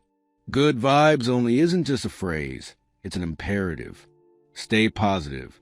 Look on the bright side. Don't be negative. This cultural pressure leaves no room for the full range of human experience. It pathologizes normal human responses to difficulty. It creates the illusion that everyone else is happy, making our own suffering feel like personal failure. The cost of silence. What happens when suffering remains hidden? Socrates would argue that, like all things unexamined, it doesn't simply disappear. It festers, distorts, and manifests in increasingly destructive ways. Isolation. When everyone performs wellness, we each believe we're uniquely broken. We look around and think everyone else has it together, not realizing they're thinking the same thing. This mutual delusion prevents a connection that could actually help. We're lonely together, each imprisoned in private suffering while surrounded by others similarly imprisoned. Intensification. Unspoken pain doesn't diminish, it amplifies. When we can't express suffering, it has nowhere to go. It turns inward, becoming depression. It turns outward, becoming rage. It somatizes, becoming physical illness. The very act of suppressing it requires enormous energy, exhausting us. Repetition. Unexamined suffering doesn't teach us. We can't learn from what we won't look at, so we repeat the patterns that generated the suffering in the first place. The person who won't acknowledge their childhood trauma recreates its dynamics in every relationship. The person who won't admit their addiction can't recover from it. Inauthenticity. When we hide significant parts of our experience, we can't be fully present with others or ourselves. We're always monitoring, filtering, performing. This generates the exhausting feeling of never being able to fully relax, never being genuinely known, never being truly home. Cultural toxicity. When we hide our suffering and perform wellness, we're complicit in a culture that denies the fullness of human experience. We implicitly tell others they should pretend too. We participate in the collective delusion that makes everyone feel isolated and ashamed. The Socratic path to expression. How do we begin to speak about the pain we've been hiding? Socrates would start where he always did, with self-examination. Before we can speak truthfully to others, we must speak truthfully to ourselves. First, name it. Much suffering remains hidden because it remains vague. We know we're not okay, but we haven't articulated what's specifically wrong. This vagueness makes suffering seem overwhelming and unspeakable. Socratic questioning helps. What exactly am I feeling? When did it start? What seems to trigger it? Where in my body do I feel it? If this feeling were a color, shape, or sound, what would it be? The act of naming is powerful. Depression, anxiety, grief, shame, loneliness, existential dread. These names don't solve the problem, but they make it visible. And what's visible can be examined, understood, and addressed. You can't speak about what you can't name. Naming is the first act of bringing hidden suffering into the light. Second, question the shame. Why do you believe this suffering is shameful? Where did that belief come from? Who first told you that feeling this way was unacceptable? Is it actually true that this makes you weak, broken, or unworthy? Or is it possible that this suffering is simply part of being human? Socrates will remind us that the wisest person isn't the one who has it all figured out. The wisest person is the one who knows they don't know, who acknowledges their limitations, who admits their struggles. Strength isn't the absence of difficulty. It's honesty in the midst of it. Third, find the right container. Not all pain needs to be shared with everyone, but all pain needs to be shared with someone. Who in your life can hold space for your suffering without trying to fix it, judge it, minimize it, or make it about themselves? This might be a therapist trained to witness suffering. It might be a trusted friend who's demonstrated their capacity for compassion. It might be a support group of others experiencing similar struggles. It might be a spiritual community that values honesty. It might be a journal, a private conversation with yourself that at least breaks the seal of absolute silence. The container matters less than the act of bringing the hidden into the light. Suffering spoken aloud changes. It becomes shared, witnessed, real in a different way. Fourth, start small. You don't need to reveal everything at once. You don't need to bare your soul completely. You can start with, I've been struggling lately. You can say, I'm not doing as well as I seem. You can admit, I need help. Even these small admissions break the silence. They create openings. They invite connection. And often, once you've spoken one truth, others become easier to speak. Fifth, listen for resonance. When you speak your hidden suffering, pay attention to responses. Often you'll discover you're not alone. Others will share their own hidden pain. This doesn't minimize yours, but it contextualizes it. You're not uniquely broken. You're humanly vulnerable. This resonance creates community. It transforms isolation into connection. It reminds you that suffering, while personal, isn't private in the sense of being unique to you. You're joining the ancient, ongoing human conversation about what it means to struggle and endure, to examine suffering. Socrates wouldn't just encourage us to talk about pain. He'd insist we examine it, not in the sense of analyzing it to death, but in the sense of understanding what it might teach. What is this suffering showing me? Pain is often a messenger. Depression might be saying, this life you're living isn't the right life for you. Anxiety might be saying, you're trying to control what you can't control. Grief might be saying, you loved deeply and that love mattered. Shame might be saying, you violated a value you actually hold. This doesn't mean all suffering is meaningful or that everything happens for a reason. Sometimes pain is just pain, random, cruel, senseless. But even meaningless suffering can be met with meaningful response. What does this reveal about what I value? We don't suffer over things that don't matter to us. The nature of our suffering reveals the shape of our values. If you're devastated by rejection, you value belonging. If you're anguished by injustice, you value fairness. If you're despairing over creative failure, you value expression and meaning. Understanding what your suffering reveals about your values helps you know yourself better and potentially realign your life with those values. What pattern is this part of? Does this suffering feel familiar? Have you been here before? Is this a recurring theme in your life? Understanding patterns helps you address root causes rather than just symptoms. The person who keeps choosing unavailable partners might discover a pattern rooted in childhood attachment. The person who repeatedly self-sabotages at the verge of success might uncover a belief that they don't deserve good things. Patterns, once recognized, can be changed. What would wisdom look like here? This is the ultimate Socratic question.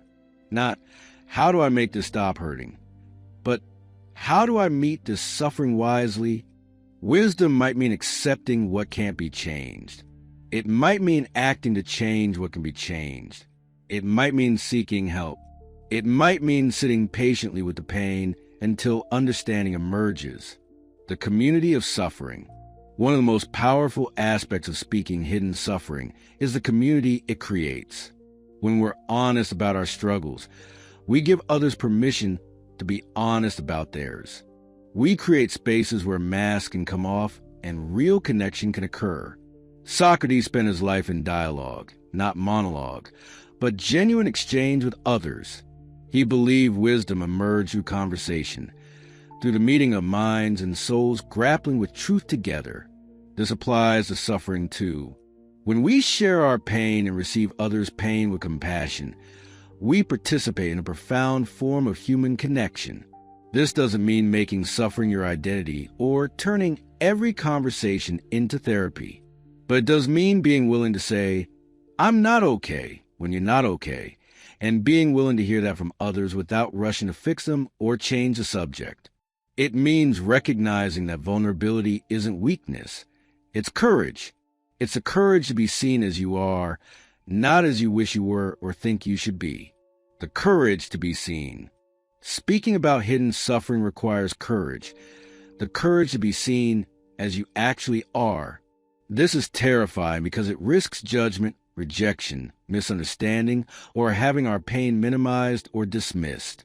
But Socrates will remind us that the alternative is worse. The alternative is a life of performance, of loneliness, of never being truly known. The alternative is carrying unbearable weight alone. The alternative is participating in a culture of silence that harms everyone. Socrates himself demonstrated this courage throughout his life and especially at his death. In the Phaedo, Plato records Socrates' final hours.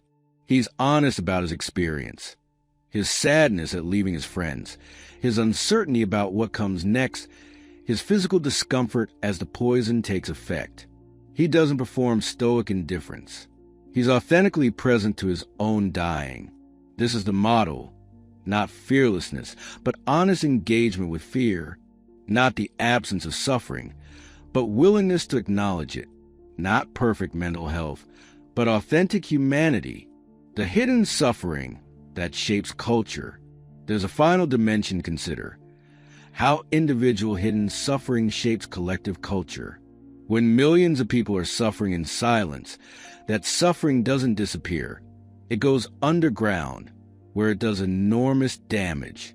Hidden suffering manifests as political extremism, people in pain looking for enemies to blame; addiction crises, people medicating unbearable inner states; suicide epidemics, people seeing no way forward; social fragmentation, people too overwhelmed to connect; empathy depletion, people with no capacity left to care.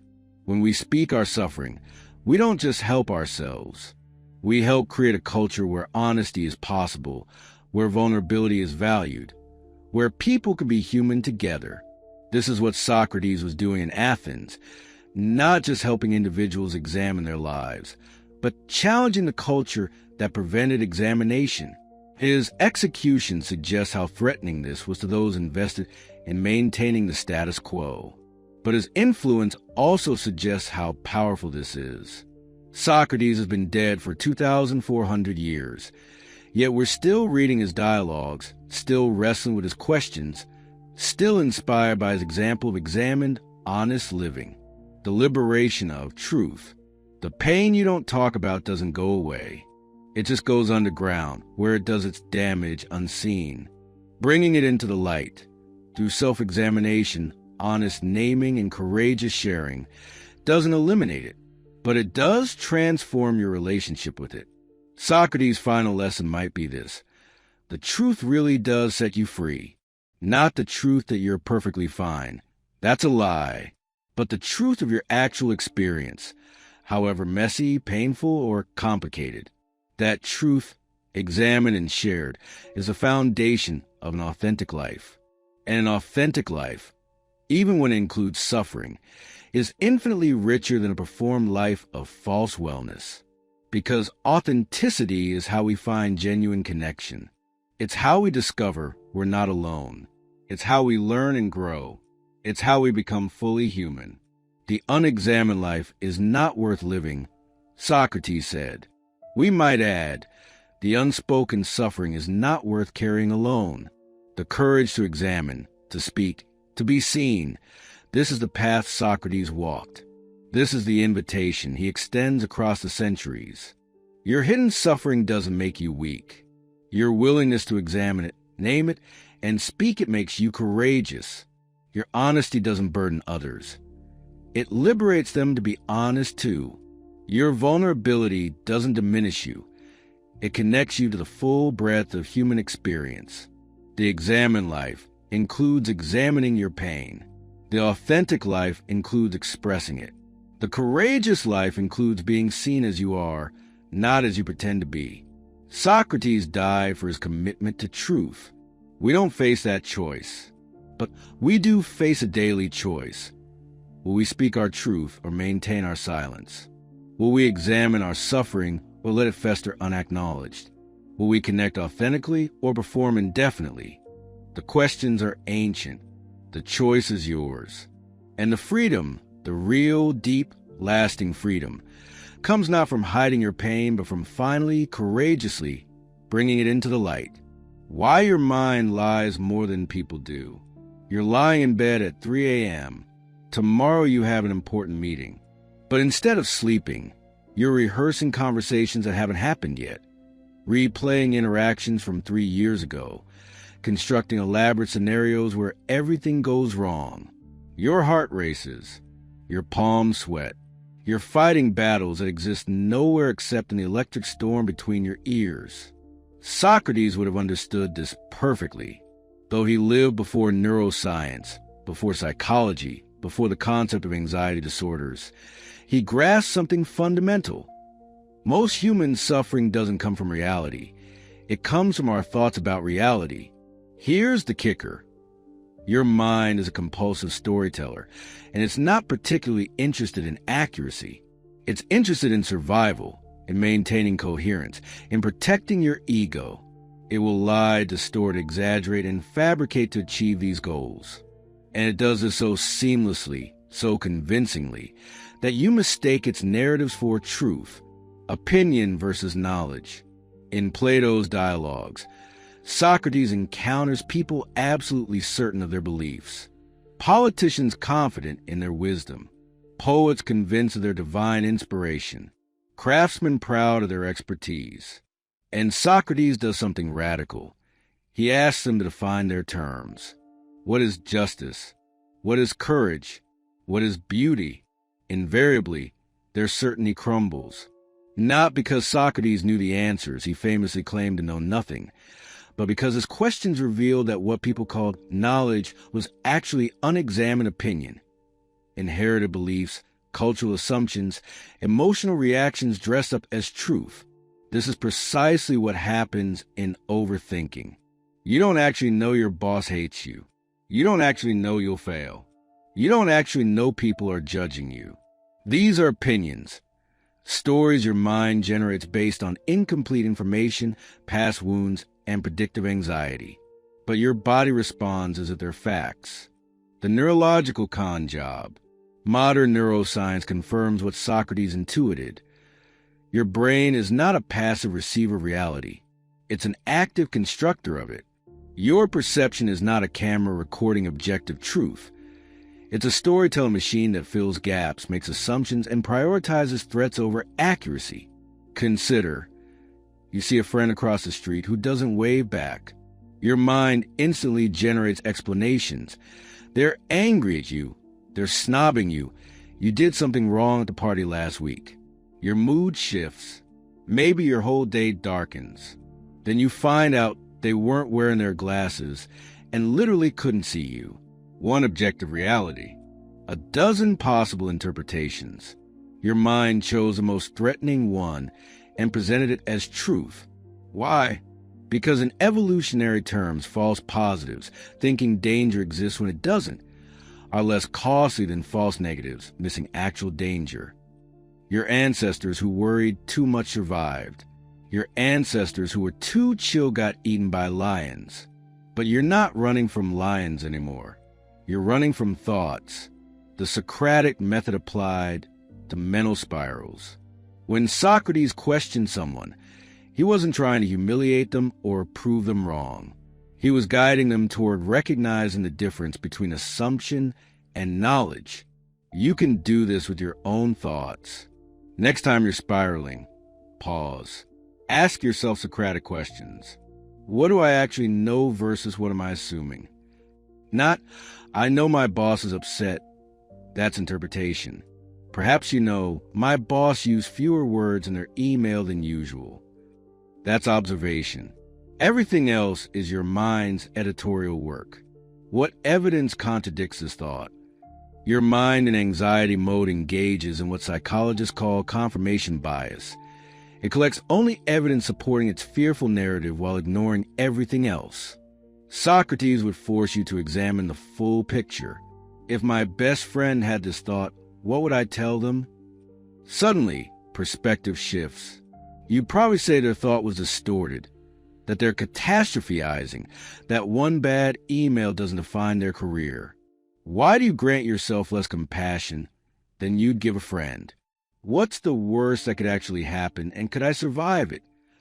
Anxiety trades in vague, enormous threats. Socrates would demand specificity. Not everything will fall apart. What specifically? And if that specific thing happened, what then? Most catastrophes, when examined closely, are survivable. Many are reversible. Some are even growth opportunities in disguise. Reality has no commentary track. Here's something Socrates understood that could save you years of suffering. Reality itself is neutral. It has no opinion about you. It doesn't judge you. It doesn't condemn or praise you. It reigns, that's reality. This reign ruined my plans and proves the universe hates me. That's commentary. Someone leaves you, that's reality. I'm unlovable and will die alone, that's commentary. You make a mistake, that's reality. I'm worthless and everyone sees to my incompetence, that's commentary. The Stoics, who were deeply influenced by Socratic philosophy, had a practice: separate facts from judgments. Facts are clean, simple, unavoidable. Judgments are additions, interpretations, stories. Most suffering lives in the commentary, not the reality.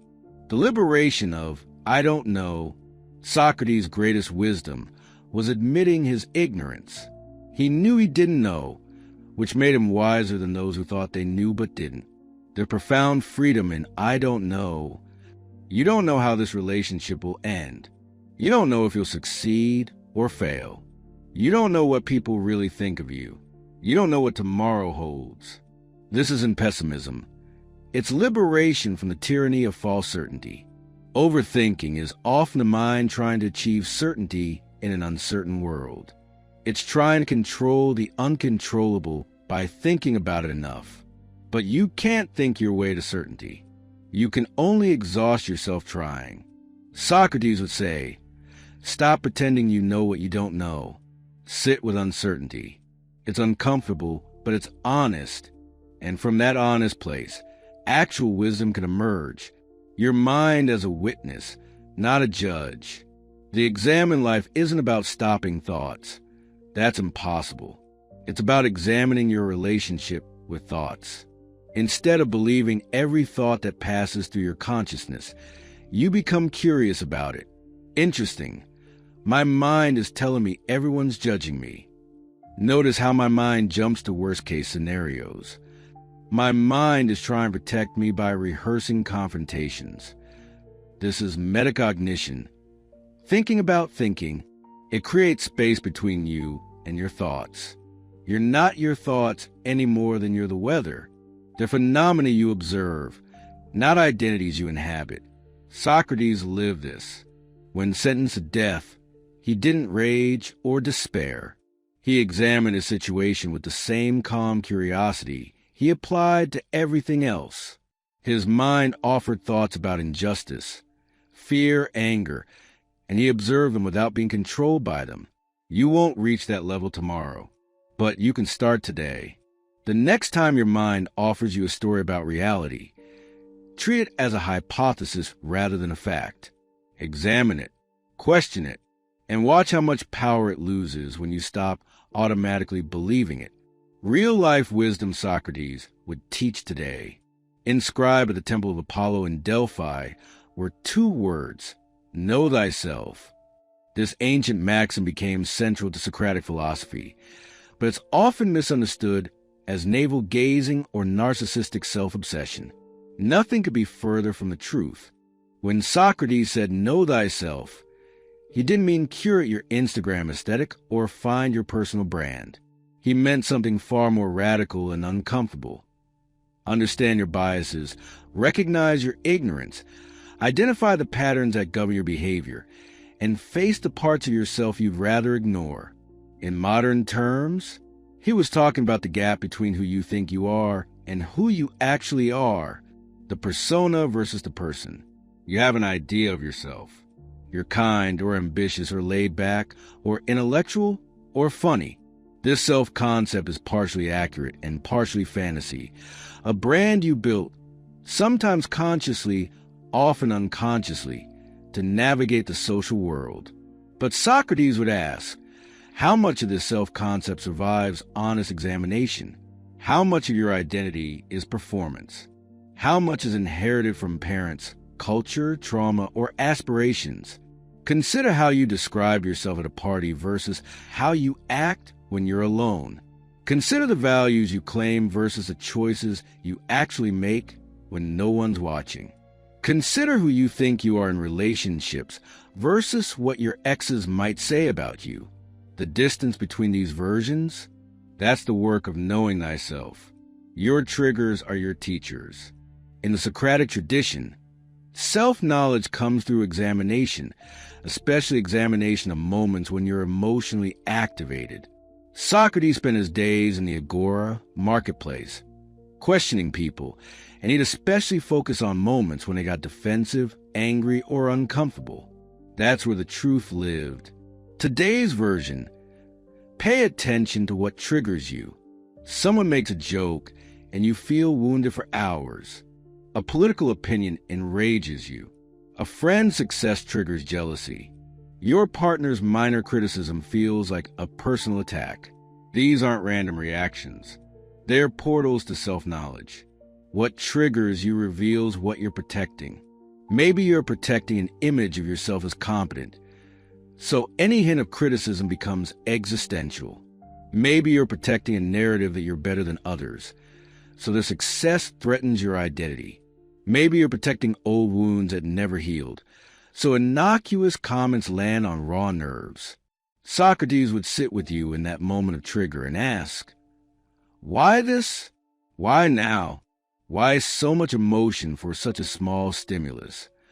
And in answering, you would discover truths about yourself you've been avoiding, the shadow you're carrying. Carl Jung, though he lived millennia after Socrates, articulated something the ancient philosopher understood. You have a shadow self, all the qualities you've rejected, denied, or repressed because they don't fit your self-image. You see yourself as nice, so you deny your capacity for cruelty. You see yourself as strong, so you hide your vulnerability. You see yourself as honest, so you rationalize your small deceptions. But the shadow doesn't disappear just because you ignore it. It leaks out in passive aggression and projection, seeing in others what you deny in yourself, in self-sabotage. Socrates' method of questioning was designed to illuminate the shadow. By asking people to defend their virtues, he revealed their vices, not to shame them, but to make them whole through awareness. Knowing thyself means meeting your shadow. It means admitting, yes, I'm capable of jealousy. Yes, I can be selfish. Yes, I've hurt people. Yes, I'm sometimes a coward. Not as self-flagellation, but as honest inventory, the ultimate test. Socrates famously said that no one does wrong willingly, that all vice is ignorance. If you truly understood what was good, you'd choose it. This sounds naive until you realize he's talking about something deeper than conscious choice. Ask yourself, what do I say I value? Maybe you say you value health, but do you exercise, eat well, sleep enough? Or do you value the idea of health while your actions reveal you value convenience and comfort more? Maybe you say you value relationships, but do you show up consistently, communicate openly, prioritize time with loved ones? Or do you value the concept of connection while your actions reveal you value independence and self-protection more? Your stated values are marketing. Your actions are truth. Know thyself means reconciling this gap, not through guilt, but through honest recognition. Maybe you don't actually value what you think you do. Maybe you value something else entirely, and there's wisdom in admitting it. The stories you tell about your life. You have a narrative about your life. Maybe you're the underdog who overcame adversity. Maybe you're the victim of circumstances beyond your control. Maybe you're the misunderstood genius. Maybe you're the person who sacrifices for others. These narratives aren't necessarily false, but they're incomplete. They emphasize certain facts and omit others. They cast you in particular roles: hero, victim, martyr, rebel. Socrates would interrogate your narrative. He'd ask about the parts you left out. He'd question your interpretations.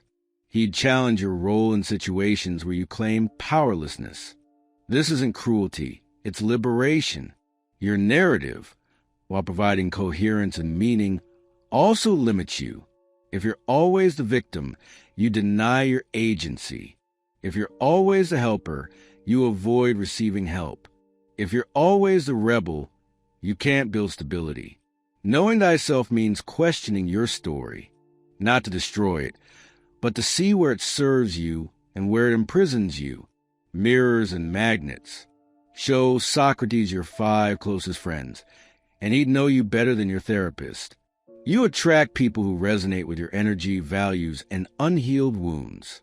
You attract people who confirm your worldview or challenge you in ways you unconsciously need. The perpetual victim attracts rescuers and vice versa. The emotionally unavailable person attracts anxiously attached people and vice versa. The conflict-avoidant person attracts those who pick fights. This isn't judgment, it's pattern recognition. Knowing thyself means examining why certain people keep appearing in your life. What are they reflecting back to you? What need are they meeting? What pattern are they perpetuating? If every relationship ends the same way, Socrates would say, the common denominator is you, not as blame, but as invitation to examine your contribution to the pattern. Radical self-honesty. In modern self-help culture, knowing yourself often means celebrating your strengths and honoring your feelings. Socrates would say that's step 1. Step 2, the harder step, is radical honesty about your weaknesses, your patterns, your contradictions. This doesn't mean self-hatred. It means accuracy. You can't change what you won't acknowledge. You can't grow past patterns you insist don't exist. You can't integrate your shadow while denying its existence. Try the Socratic exercise. For 1 week, catch yourself in any moment of self-deception. Any time you rationalize, justify, or tell yourself a convenient story. Not to shame yourself, but to notice. I'm not avoiding that task because it's inefficient. I'm avoiding it because it scares me.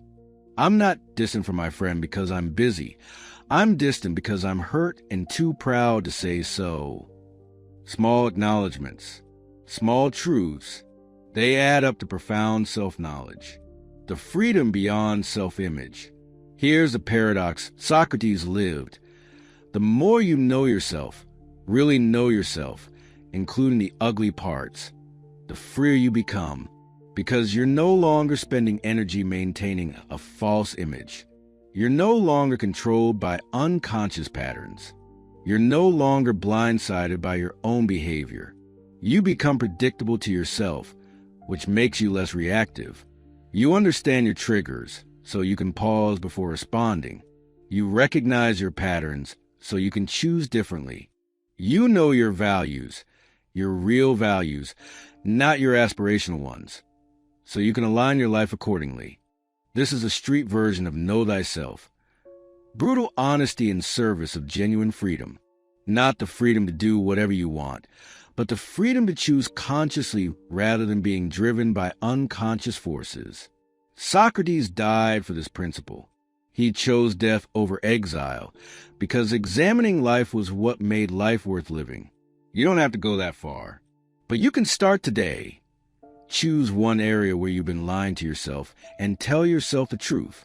Then see what becomes possible from that honesty. How self-inquiry turns chaos into clarity. The architecture of confusion. Your life feels chaotic. Too many decisions, too many emotions, too many conflicting desires. You want stability but crave adventure.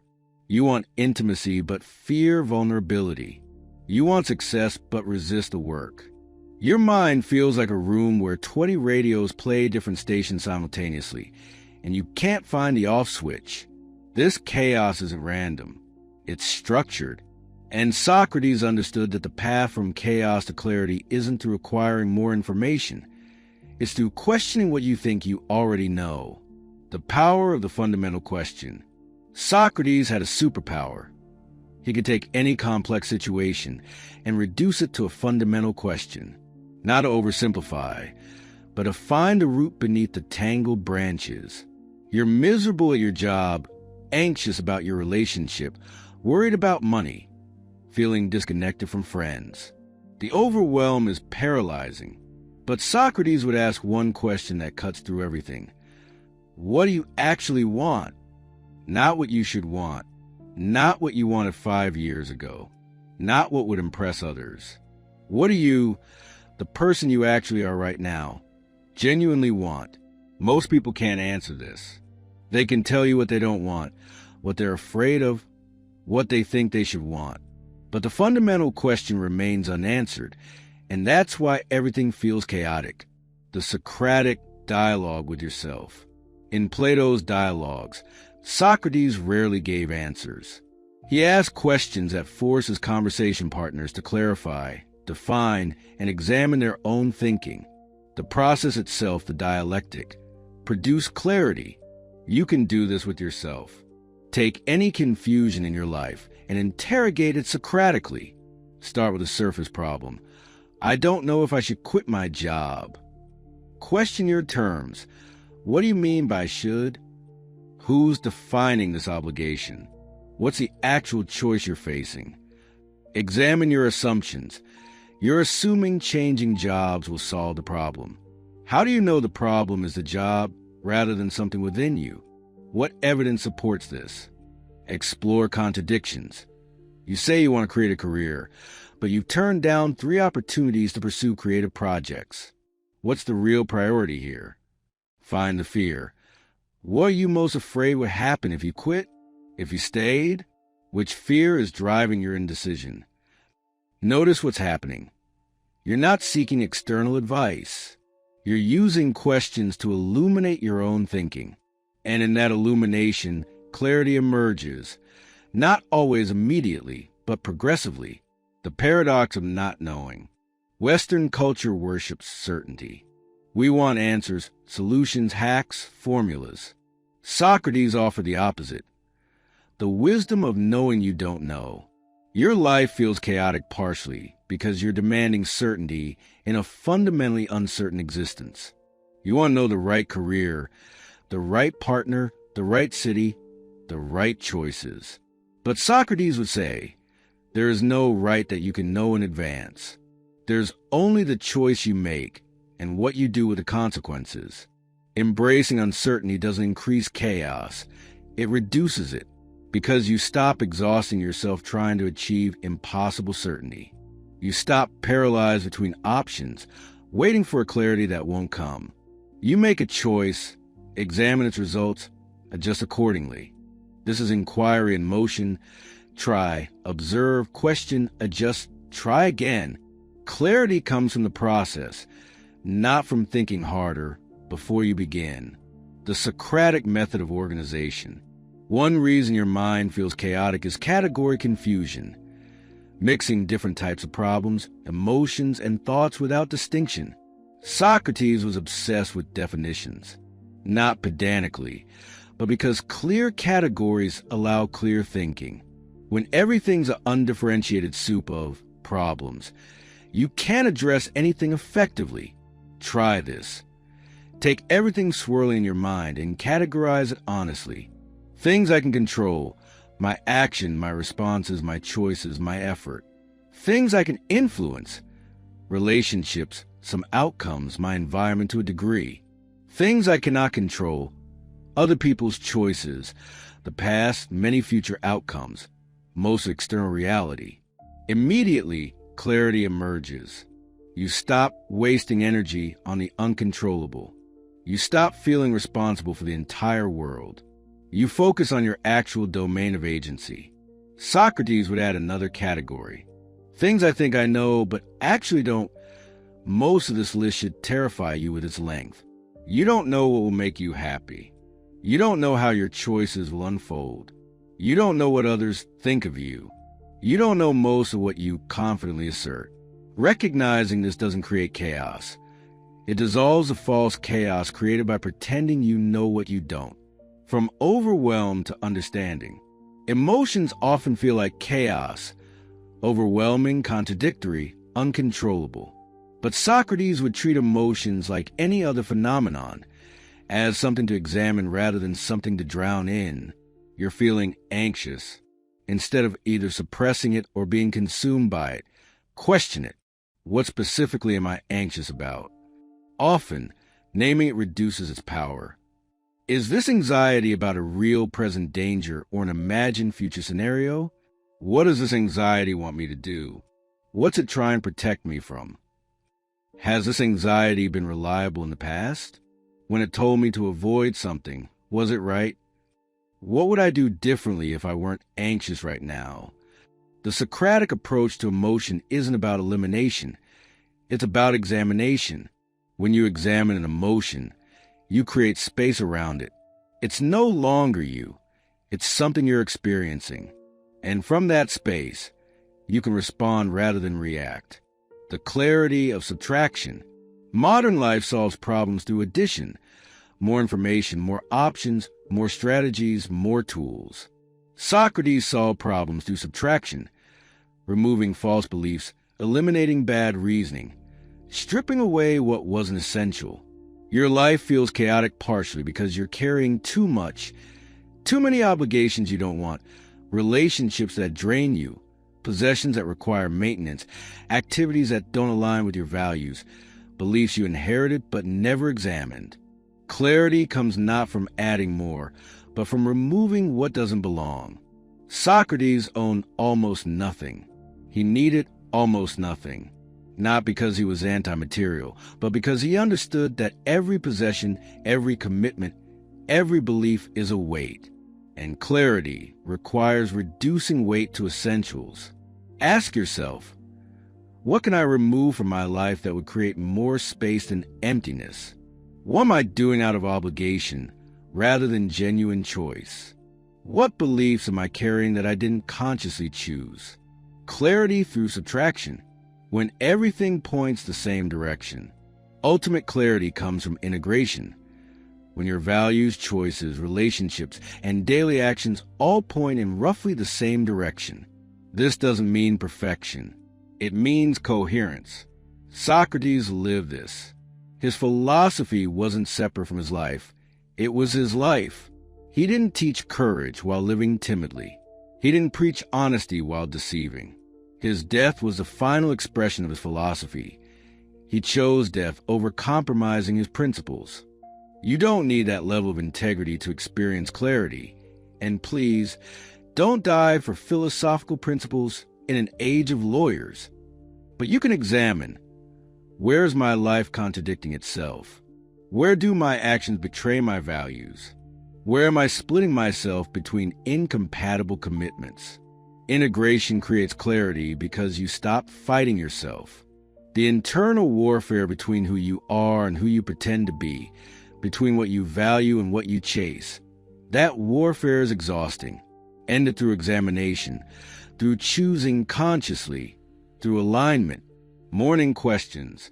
Socrates spent entire days in dialogue, examining life through conversation.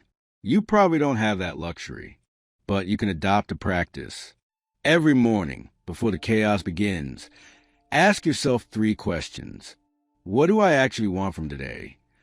Not the to-do list, but the quality of experience, the intention, the priority.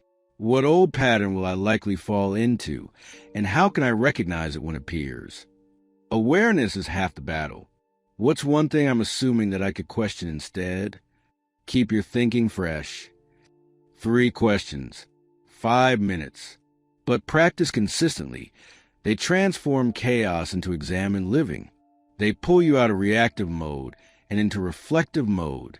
They remind you that you're not just living life, you're examining it. And in that examination, chaos doesn't disappear, but it loses its power to control you. It becomes something you move through with intention, rather than something that tosses you around randomly. That's the promise Socrates offers. Not a life without difficulty, but a life where difficulty is met with clarity rather than confusion. Not a life without chaos, but a life where you navigate chaos with examined awareness rather than blind reaction. A Socratic look at emotional patterns. You swore you'd never date that type of person again. You promised yourself you'd speak up next time. You committed to setting boundaries. Yet here you are, same person, different face. Same silence when you should speak. Same boundary violation you tolerated again. Socrates would recognize this immediately. Throughout the dialogues, he encounters the same human patterns repeating across different people. The politician who thinks he knows what justice is but can't define it. The sophist who prioritizes winning arguments over seeking truth. The person who confuses confidence with competence. These aren't individual failings, they're human patterns. And your repeated mistakes aren't random. They're scripted. Understanding the script is the first step to rewriting it, the unconscious algorithm running your life. Modern psychology talks about schemas, core beliefs and patterns formed early in life that shape how you interpret and respond to situations. Neuroscience discusses neural pathways, habitual patterns of brain activity that become automatic with repetition. Behavioral science examines conditioning, learned responses that occur without conscious choice. Socrates had none of this vocabulary, but he understood the phenomenon. You're running on programs you didn't consciously install, solving today's problems with yesterday's solutions, seeing the present through the lens of the past. Here's the pattern. Something happened to you early in life. Maybe you were criticized harshly or abandoned or made to feel your needs were burdensome or rewarded only for achievement. Your young mind tried to make sense of this, created a conclusion. I'm not good enough, or people leave, or my needs don't matter, or love is conditional. This conclusion wasn't examined. You were too young for Socratic inquiry. It was absorbed as truth, and from that truth, you develop strategies.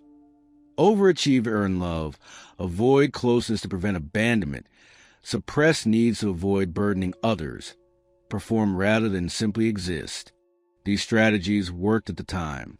They helped you survive your childhood environment. But now you're not in that environment anymore. You're an adult with different circumstances. Yet the program keeps running.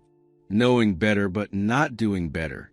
Socrates said that virtue is knowledge, that if you truly know what's good, you'll do it. His critics point out the obvious flaw. People often know what's good but do the opposite anyway. You know staying in a toxic relationship is harmful, yet you stay. You know procrastination makes things worse, yet you procrastinate.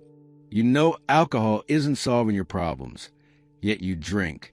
You know isolation increases depression, yet you isolate.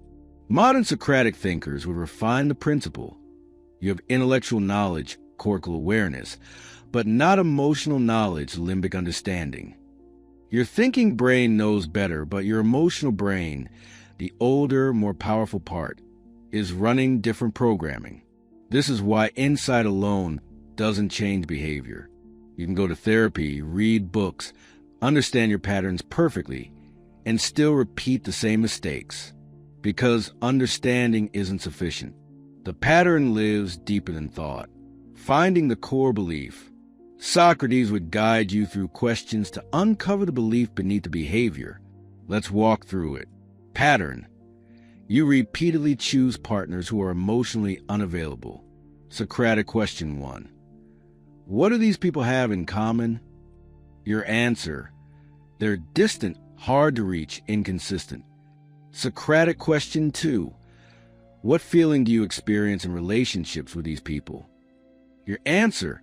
Anxiety, always wondering where I stand, trying to earn their attention. Socratic question 3. When did you first feel this way? who first made you feel like you had earned love and attention. Now you're getting somewhere.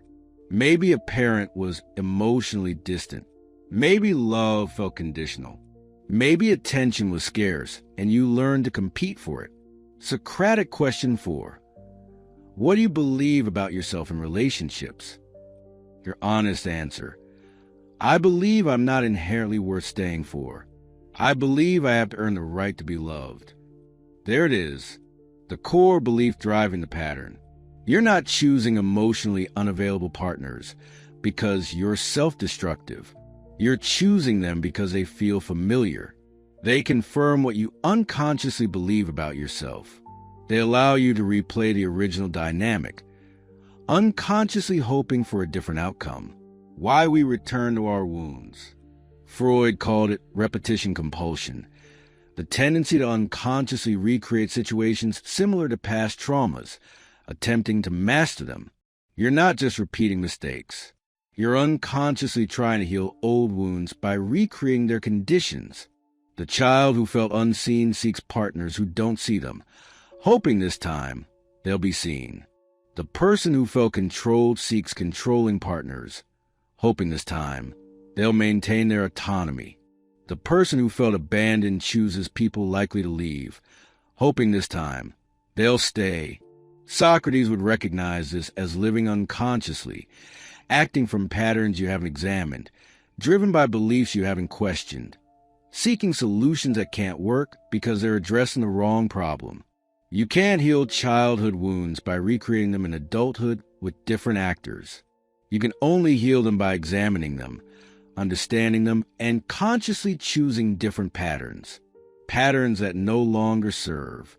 Every pattern once served a purpose. Your people-pleasing? It kept you safe when saying no was dangerous. Your emotional withdrawal?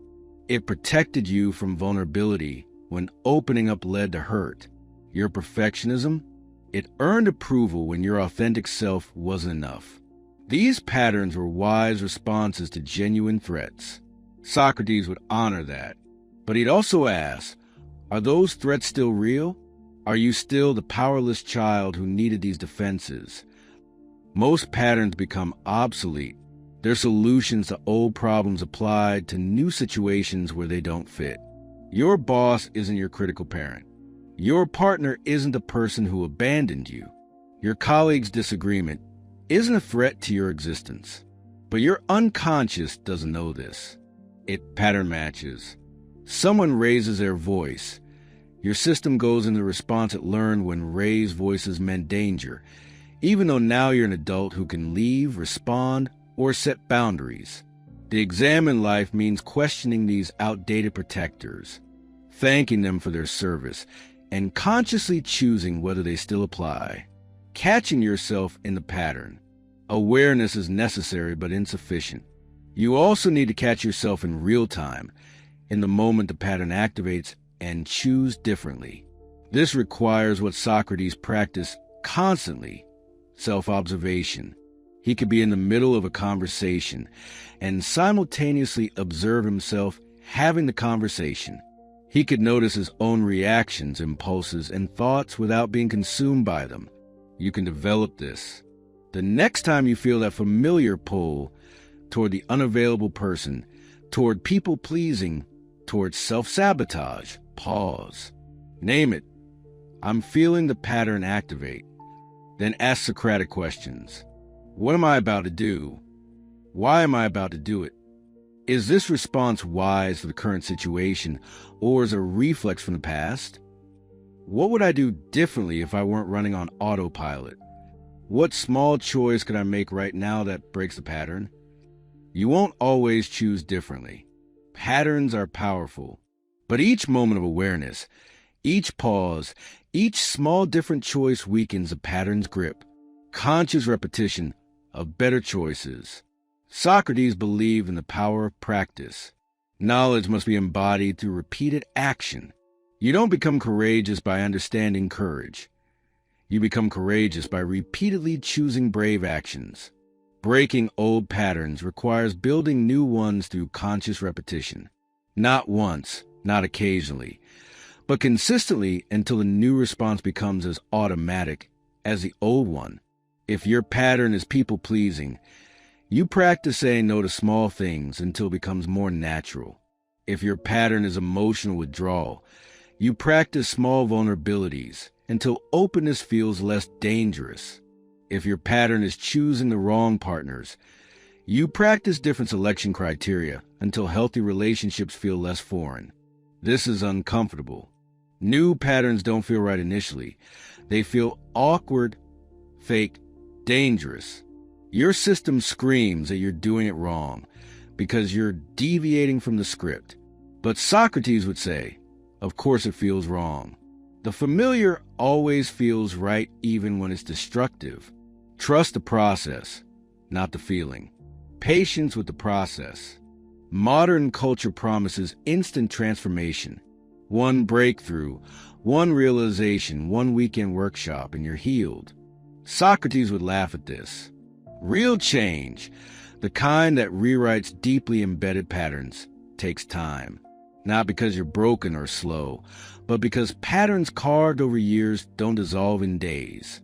Neural pathways built through thousands of repetitions need thousands of counter-repetitions to rewire. Emotional responses conditioned over decades need consistent new experiences to recondition. Socrates spent his entire life examining his life, not because he was particularly damaged, but because consciousness is a practice, not a destination. You don't figure yourself out and then coast. You examine, adjust, practice, repeat. Be patient with yourself. Celebrate small deviations from the pattern. Notice when you caught yourself, even if you still made the old choice. Awareness precedes change. Today you notice after the fact. Next month you notice during. Eventually, you notice before and choose differently. Freedom through examination. Socrates never promised happiness. He never guaranteed success. He offered something deeper. Freedom from unconscious living. Freedom from being controlled by patterns you didn't choose. Freedom to respond to life as it actually is rather than as your past programmed you to see it. This is why he called the unexamined life not worth living. Not because life must be perfect, but because an unexamined life isn't truly yours. It's a collection of inherited beliefs, conditioned responses, and unconscious patterns running on autopilot. Your repeated mistakes aren't character flaws. They're invitations to examine the programs running your life. Each repetition is another opportunity to notice, question, understand, and choose differently. Will you take it? That's the Socratic question. Not why do I keep doing this, but now that I understand why, what will I choose next time? The tyranny of the self-referential mind. Someone cuts you off in traffic. They must think you're insignificant. A friend doesn't text back. They're probably mad at you. Your boss is in a bad mood. You must have done something wrong. A stranger doesn't smile. They're judging you.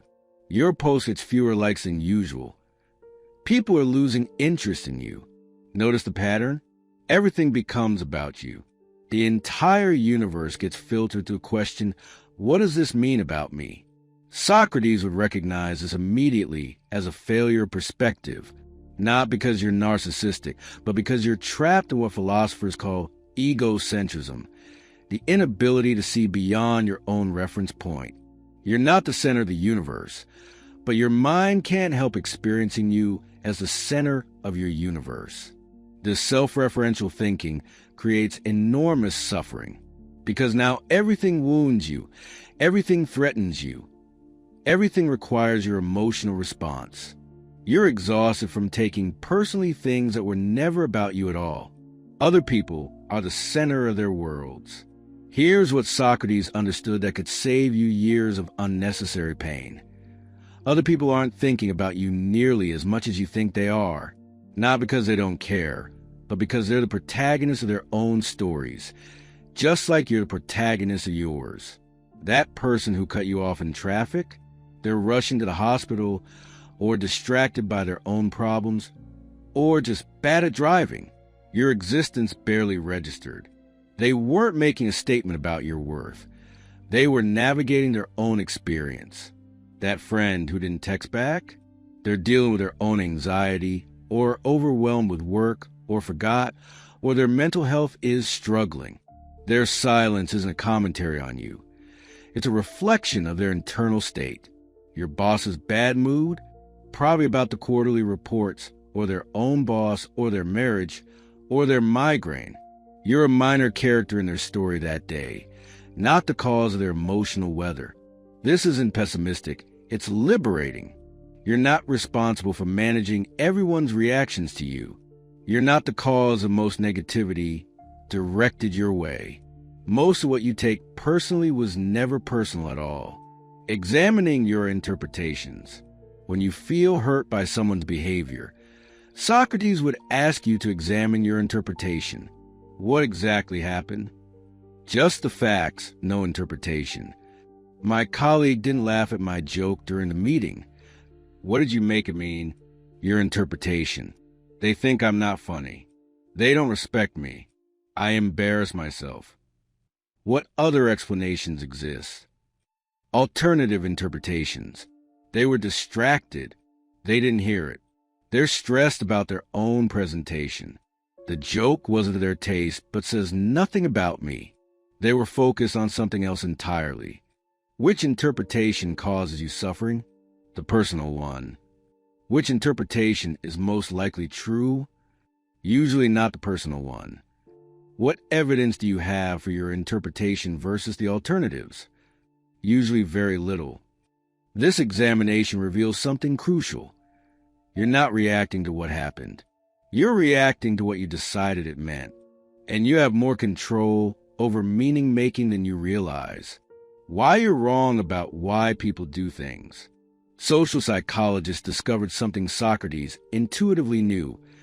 We judge ourselves by our intentions and others by their actions. When you mess up, you have context. You were tired, stressed, distracted.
They remind you of not who you need them to be.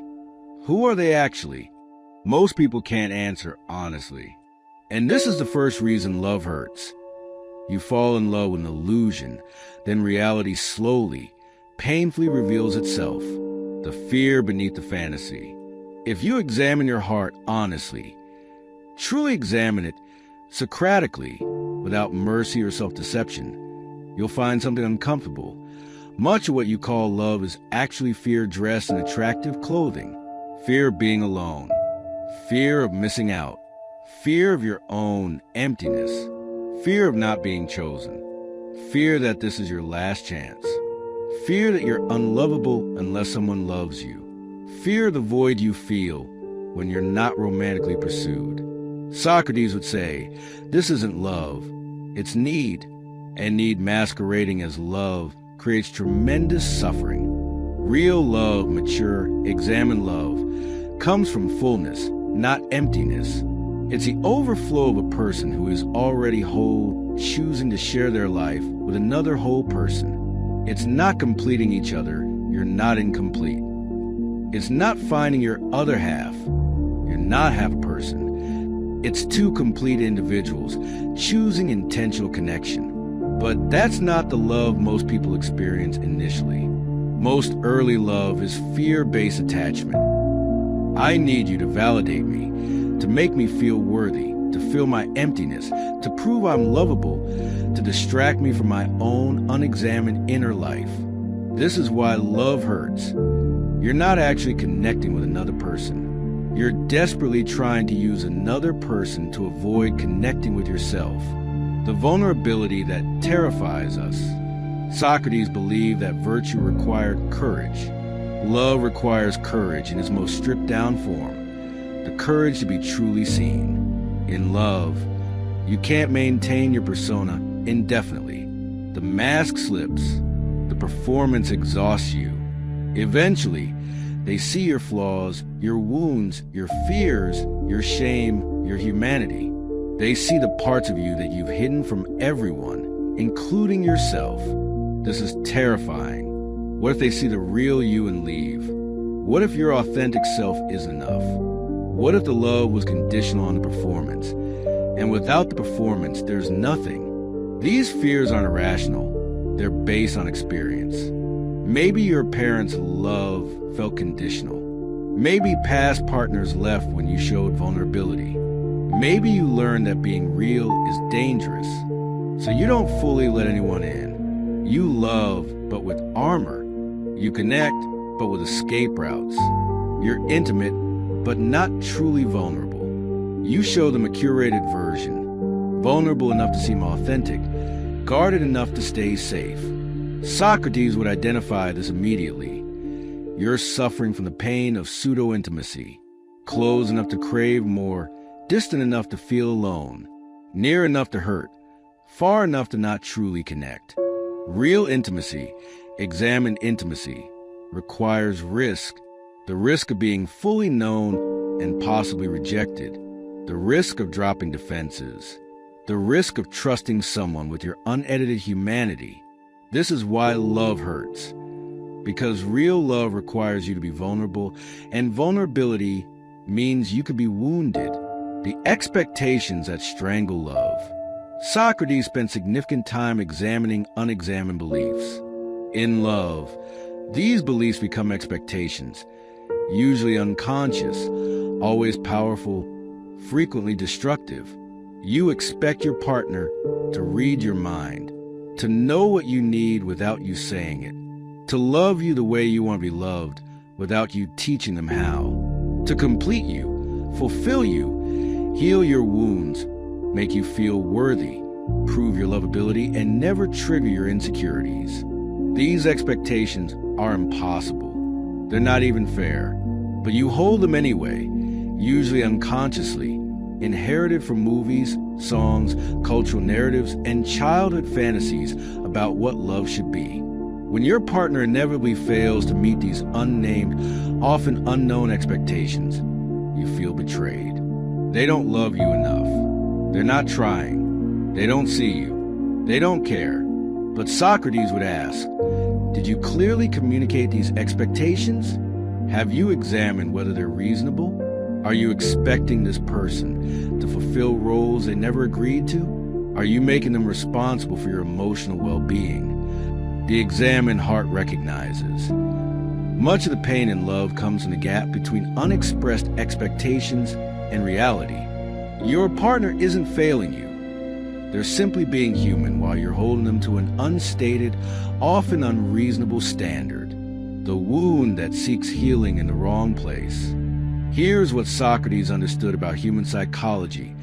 We don't just choose partners. We choose healing opportunities. Unconsciously, we're attracted to people who wound us in familiar ways. Because our psyche believes that if we can get this person to love us differently, we'll heal the original wound. Your father was emotionally distant, so you choose distant partners, hoping this time you'll be worthy enough of them to open up, finally proving you're lovable. Your mother was critical, so you choose critical partners, hoping this time you'll be perfect enough to earn approval, finally proving you're good enough. Your first love abandoned you, so you choose people likely to leave, hoping this time you'll be worth staying for, finally proving you're not too much. This is brilliant in theory, using new relationships to heal old wounds. But it doesn't work, because you're trying to get someone else to fix something only you can heal. You're outsourcing your self-worth to people who are also wounded, also seeking healing, also ill-equipped to save you. Socrates would say, examine your attractions. Why this person? Why this pattern? Where are you hoping they'll heal? And once you see it, recognize that healing must come from within, not from finally earning the love you desperately seek from someone who resembles your original wound. This is painful recognition. Love can't heal you. It can support your healing, witness your healing, celebrate your healing. But the healing itself, that's internal work, examined work, Socratic work, the death of the fantasy. Every long-term relationship includes a mourning process that most people don't acknowledge. Mourning the fantasy version of your partner. In the beginning, they were possibility. They could have been anyone. Your projection filled in the gaps with perfection. But over time, reality emerges. They have flaws you didn't see, limitations you didn't expect, differences you didn't anticipate. They're not who you imagined. They're who they actually are. This requires grief. You must mourn the fantasy to love reality. You must let die the person you hoped they'd be to embrace the person they are. Many relationships end here. People can't complete the mourning process. They resent their partner for not being the fantasy. They withdraw, criticize, or leave, seeking someone new who can temporarily hold projection again. But Socrates would ask, is it their failure that they're not your fantasy? Or is it your failure to love what's real rather than what you imagined? The examined heart learns to love reality. Imperfect, limited, human reality. Not settling, not compromising your needs, but seeing clearly and choosing consciously. Loving the actual person, not the hoped-for version. This is mature love. It hurts differently than fantasy love. Not the sharp pain of unmet expectations, but the tender ache of accepting imperfection, including your own, when love activates your wounds. Socrates believed that philosophy should lead to self-knowledge. Intimate relationships force self-knowledge whether you want it or not, because proximity triggers everything you haven't examined. Your partner forgets to call, triggers your abandonment wound. They need space, triggers your worthiness wound. They criticize something small, triggers your shame wound. They succeed while you struggle, triggers your inadequacy wound. You don't react to what's happening. You react to old wounds being activated. You're not angry about the dishes. You're angry because you feel unseen, and being unseen was your childhood normal. You're not hurt by their tone. You're hurt because criticism meant conditional love, and conditional love was your early experience. This is why intimate love hurts so much. It's archaeology. Every layer of connection digs deeper into your unexamined wounds. Your partner becomes the excavator, often unintentionally, often just by being themselves. The unexamined response: blame your partner. They're triggering you. Therefore, they're the problem. If they just change, you'd be fine. The Socratic response: examine what's being triggered. Your partner didn't create this wound. They activated it. The wound was there, waiting, unhealed. This is information. This is opportunity. Every trigger is an invitation to examine. Why this? Why now? Why so much emotion for this stimulus? What old pain is being touched? This doesn't excuse genuinely harmful behavior, but it separates past from present, old wounds from new experiences, your partner from your parents, staying versus leaving. Socrates faced death with one question: is it better to live unjustly or die justly? In relationships, the question is different but equally crucial. Is it better to stay and be unhappy or leave and face the unknown? Many people stay in relationships not from love, but from fear. Fear of being alone, fear of starting over, fear of hurting someone, fear of admitting failure, fear of the unknown, fear that they won't find anyone better, fear that the problem is them and they'll recreate it with anyone. Others leave relationships not from wisdom, but from avoidance, avoiding conflict, avoiding intimacy, avoiding the work of real connection, avoiding self-examination by blaming the relationship. Socrates would force you to examine. Why are you really staying? Why are you really leaving? Not your surface reasons, your deep reasons. Are you staying from genuine love and commitment, or from fear and inertia? Are you leaving from genuine incompatibility, or from your pattern of fleeing intimacy? The examined choice requires brutal honesty. Sometimes staying is courage. Sometimes it's cowardice. Sometimes leaving is wisdom. Sometimes it's escapism. Only examination reveals which. Love as mirror. Socrates used every interaction as opportunity for self-knowledge. Intimate relationships are the most powerful mirrors available, if you're willing to look. Your partner's flaws often reflect your shadow. What bothers you most in them is often what you deny in yourself. Their neediness might reflect your own unacknowledged dependence. Their emotional distance might reflect your own fear of vulnerability. Their criticism might reflect your own inner harsh judge. Your relationship patterns reveal your unhealed wounds.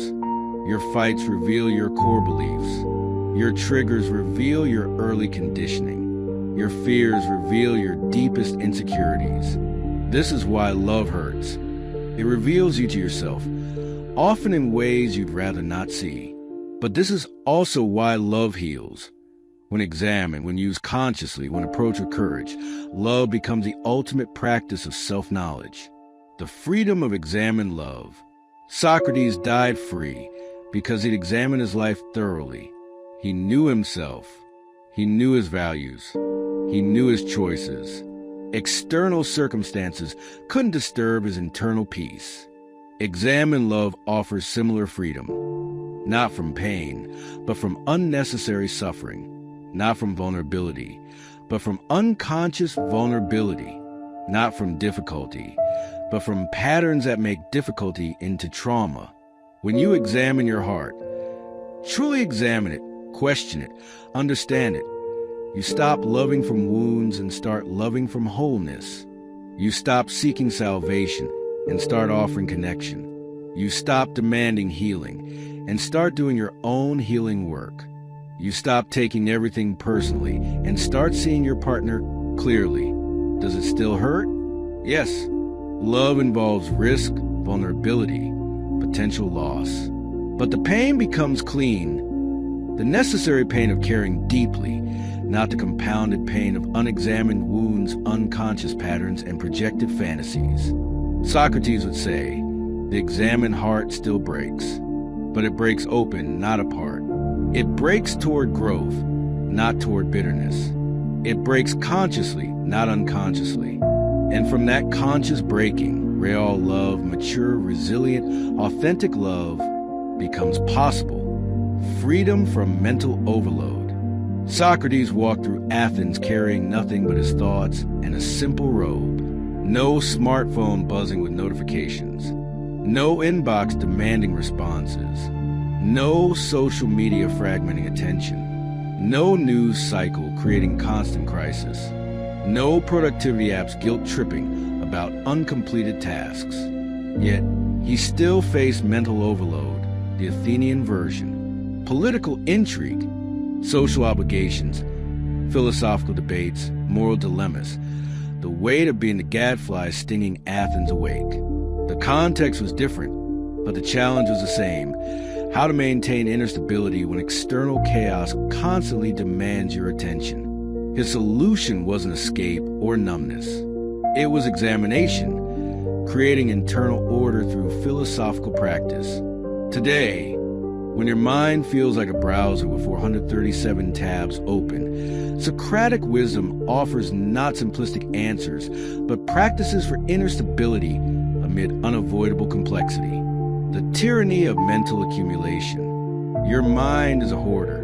Every conversation, every headline, every slight, every worry, every unfinished task, every should and obligation accumulates. You're carrying mental weight you don't consciously register until you collapse from exhaustion despite not doing anything. Socrates understood this. He saw how people accumulated beliefs, opinions, grudges, and worries without ever examining whether they needed to carry them. Mental accumulation is like physical hoarding.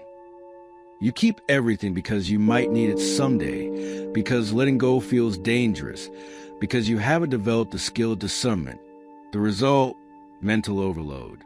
Your consciousness is cluttered with unprocessed experiences, things that happened to you that you never digested, never understood, never integrated.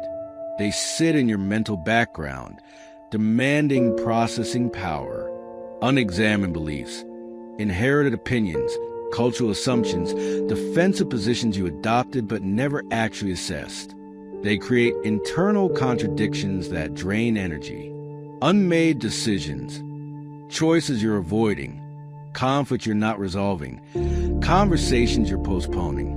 Each one occupies mental RAM, slowing everything else. Unspoken truths, things you need to say but haven't, feelings you're suppressing, authenticity you're avoiding. The energy required to maintain facades is exhausting. Socrates would say, you're overloaded not because you have too much to think about, but because you're carrying too much unexamined mental weight. Examination as decluttering. When Socrates examined belief, one of two things happened. Either it was strengthened by surviving scrutiny, or was discarded as unjustified. Either way, clarity emerged. He didn't accumulate more. He refined what he already had. You can do this with your mental clutter. Take any source of mental overload and examine it Socratically. Why am I carrying this? That grudge from 3 years ago. Why are you still holding it? What purpose does it serve? Is it protecting you or just weighing you down? Is this belief actually true, or have I never questioned it? That assumption that you must respond to every message immediately. Where did it come from? What happens if you don't? What evidence supports this belief? What would happen if I let this go? That should you've been carrying, I should be further along by now. I should be more like X. What's the actual consequence of releasing it? Is this my thought, or did I inherit it? That political opinion, that career expectation, that definition of success. Did you consciously choose it, or did you absorb it from family, culture, or peer pressure? Most of what you're carrying doesn't survive Socratic examination. It's dead weight.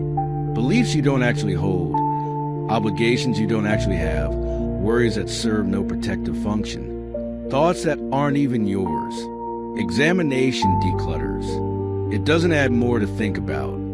It removes what doesn't need to be thought about at all. The principle of essential thinking. Socrates lived by a principle that terrifies modern productivity culture. Do less, think deeper. He didn't try to know everything or engage with everything. He focused on fundamental questions. What is justice? What is virtue? How should one live? Everything else was distraction. Today, you're told to stay informed, stay connected, stay productive, stay engaged, multitask, optimize, maximize. Your attention is the resource everyone wants, and you're hemorrhaging it in 1,000 directions. Socrates would ask, what is actually essential? Not what feels urgent. Most urgent things aren't important. Not what others demand. Most demands are optional. Not what's trending. Trends are distractions by definition. What's essential to living the life you actually want to live? For most people, the essential list is short. A few core relationships, meaningful work, not just busy work, physical health, personal growth, maybe creative expression or service to community. Everything else? Optional. Not bad necessarily, but optional. And optional things become mental overload when you treat them as mandatory. The Socratic practice. Identify your essentials, then ruthlessly question everything else. Does this commitment serve an essential? Does this worry connect to an essential? Does this information improve your ability to live well? If not, why are you carrying it? Quality over quantity. Socrates was selective about his inputs.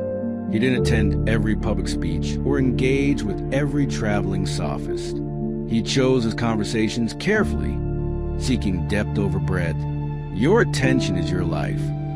Where you place it determines what you experience and who you become. Yet you probably consume more information before breakfast than Socrates did in a week.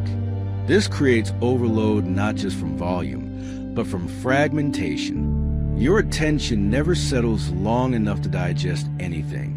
You graze on information like junk food, quick hits, no nourishment, always hungry for more. The Socratic attention diet, depth over breadth. Read one book thoroughly rather than 10 superficially.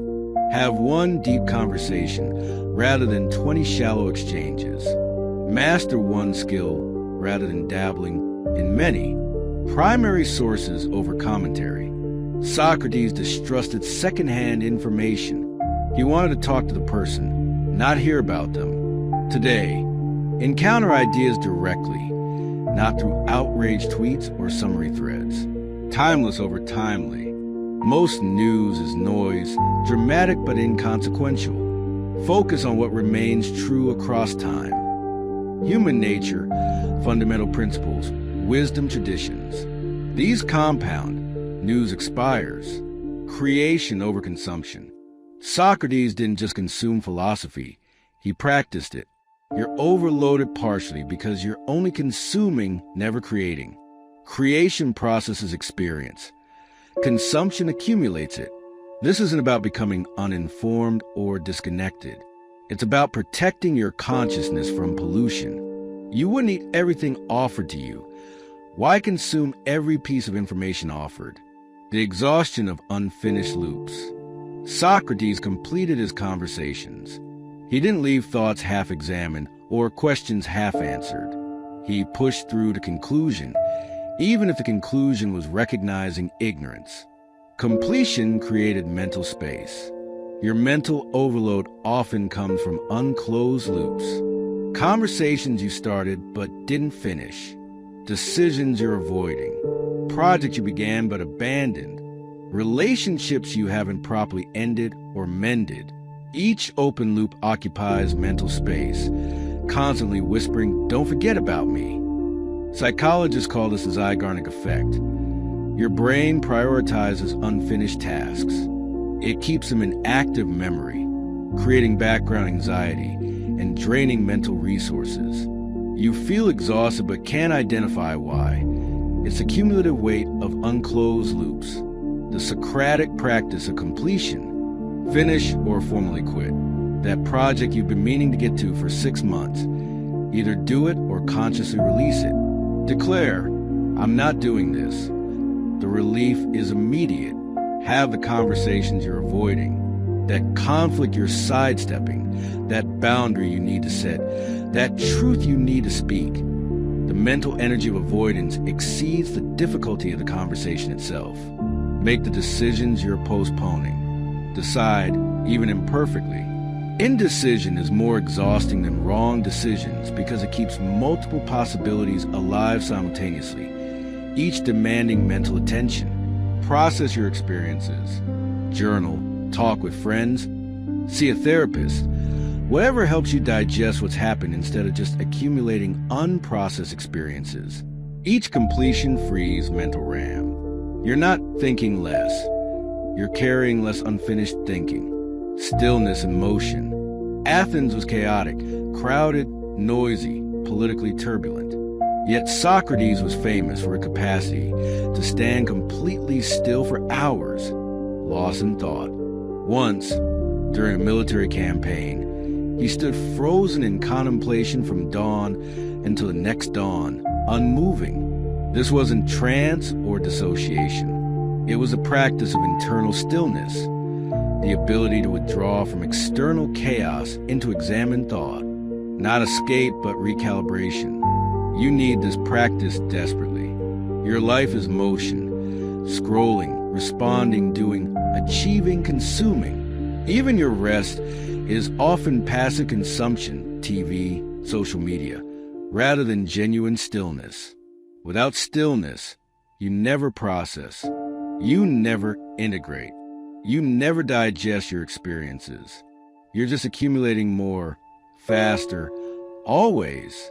The modern Socratic pause, morning stillness before input, before checking your phone, before news, before demands. Sit with your own thoughts. 5 minutes. Just you and your consciousness. What's actually present in your mind before the world crowds in? Transitional pauses. Between meetings, between tasks, between roles, work to home. Pause. 60 seconds of nothing. Let the previous thing complete before the next thing begins. Weekly examination. Socrates examined daily, but even an hour weekly transforms mental clarity. Review the week. What happened? What did I learn? What patterns emerged? What needs attention? Digital Sabbaths. Regular periods of genuine disconnection. Not scrolling less, but not scrolling at all. Let your nervous system remember what stillness feels like. This feels impossible until you try it. Then you realize the world doesn't end. Most urgency is manufactured, and the mental clarity that emerges from stillness exceeds the productivity lost from constant motion, stability amid chaos.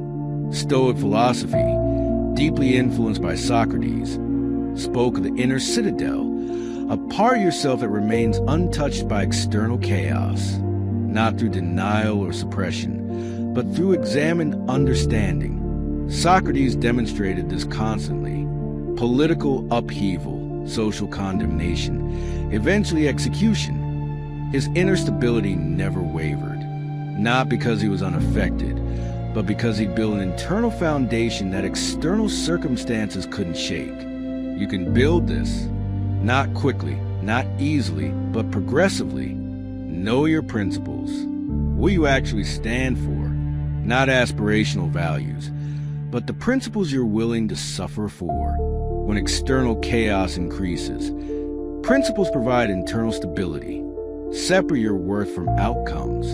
You're not your achievements, your failures, your productivity, or others' opinions. When you know this, really know it through examination, volatility decreases. Accept what you cannot control. The Socratic serenity prayer. I can control my choices, my responses, my character.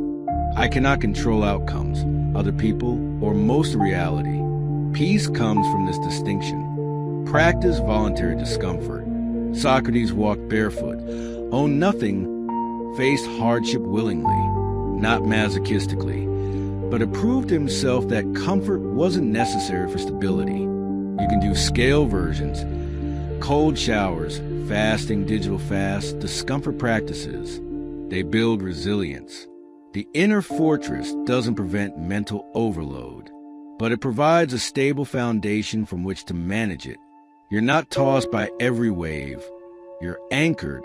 The paradox of simplicity through depth. Modern advice says, simplify your life. Fewer commitments, more no's, digital minimalism, capsule wardrobes. This helps, but it's insufficient. Because you can simplify your external life while maintaining a cluttered internal life. And internal clutter is the real problem. Socrates showed a different path. Simplicity through depth.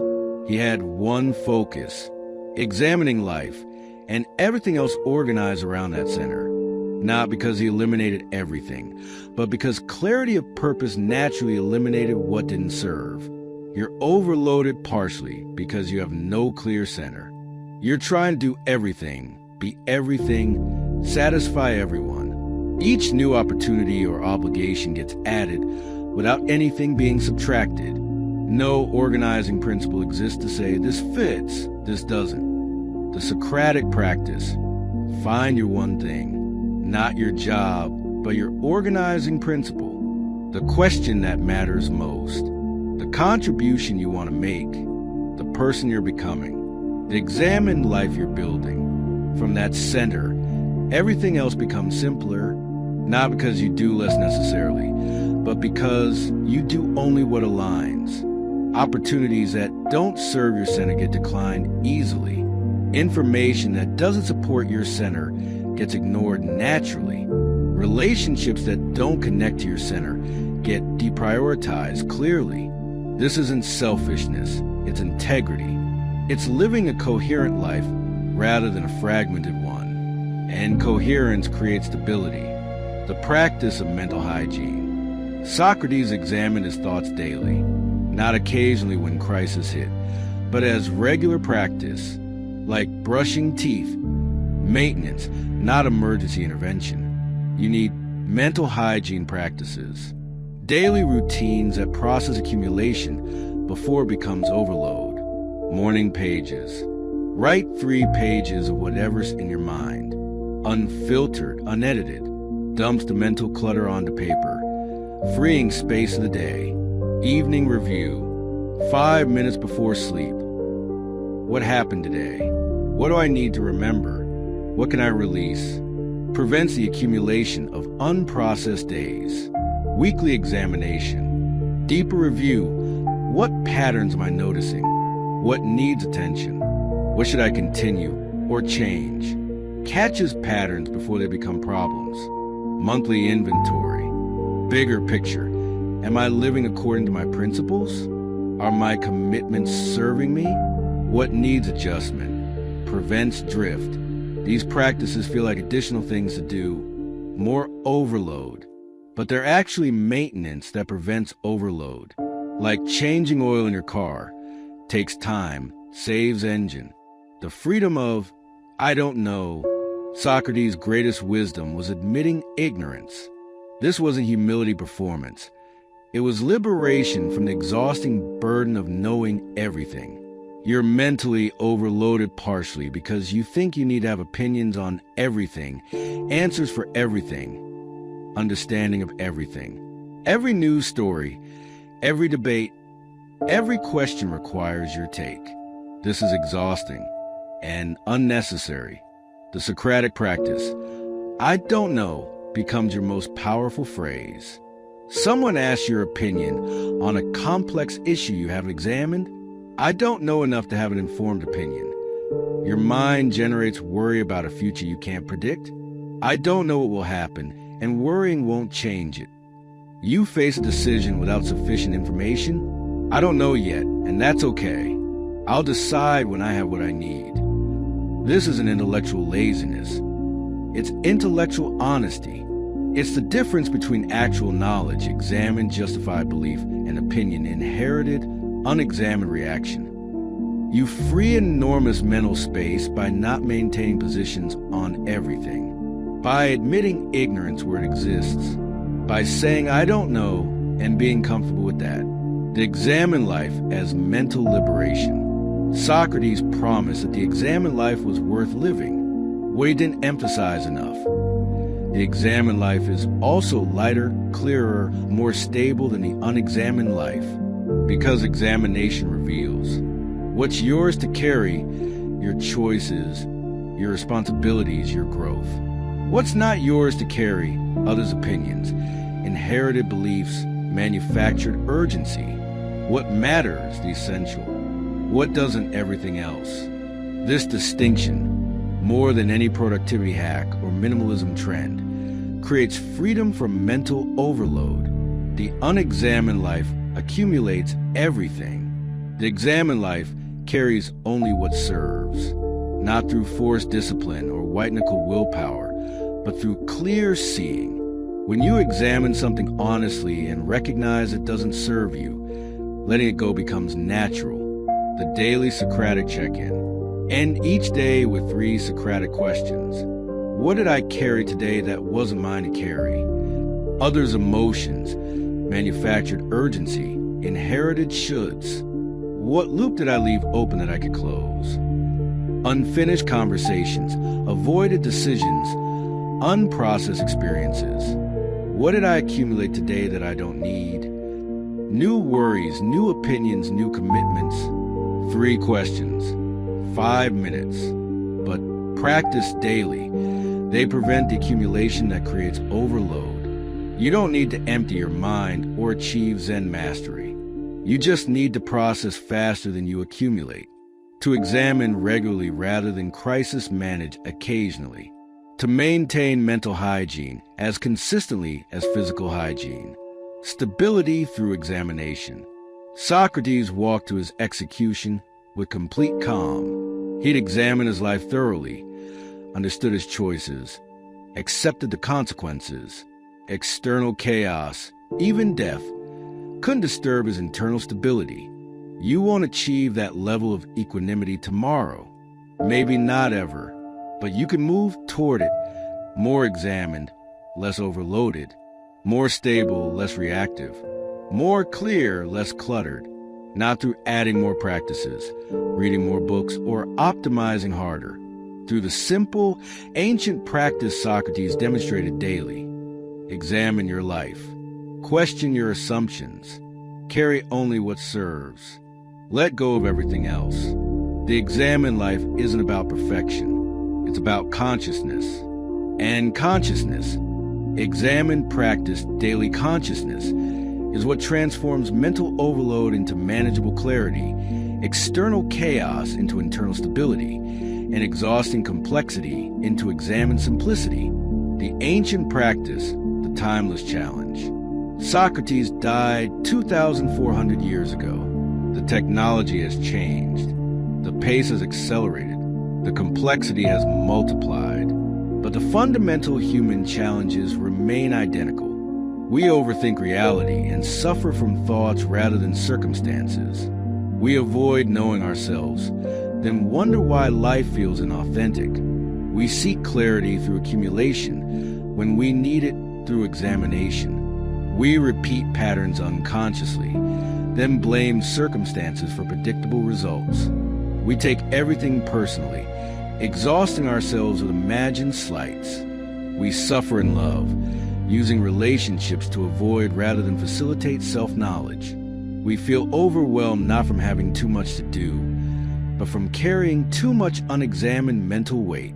Socrates understood this, not theoretically, but practically. He lived his philosophy daily in the marketplace with real people facing real challenges. And his solution wasn't complex. Examine your life. Question your assumptions. Know yourself. Live consciously. The modern resistance to examination. Why don't we do this? If the path is simple and the benefits clear, what stops us? Examination is uncomfortable. It reveals things we'd rather not see about ourselves, our choices, our patterns. It's easier to stay distracted than to face what examination reveals. Examination requires time. In a culture that worships productivity, sitting with your thoughts seems wasteful. But Socrates would say, what's more wasteful than living an unexamined life? Examination challenges certainty. We want answers. Examination offers questions. We want to be right. Examination reveals our ignorance. This threatens our ego and our comfortable narratives.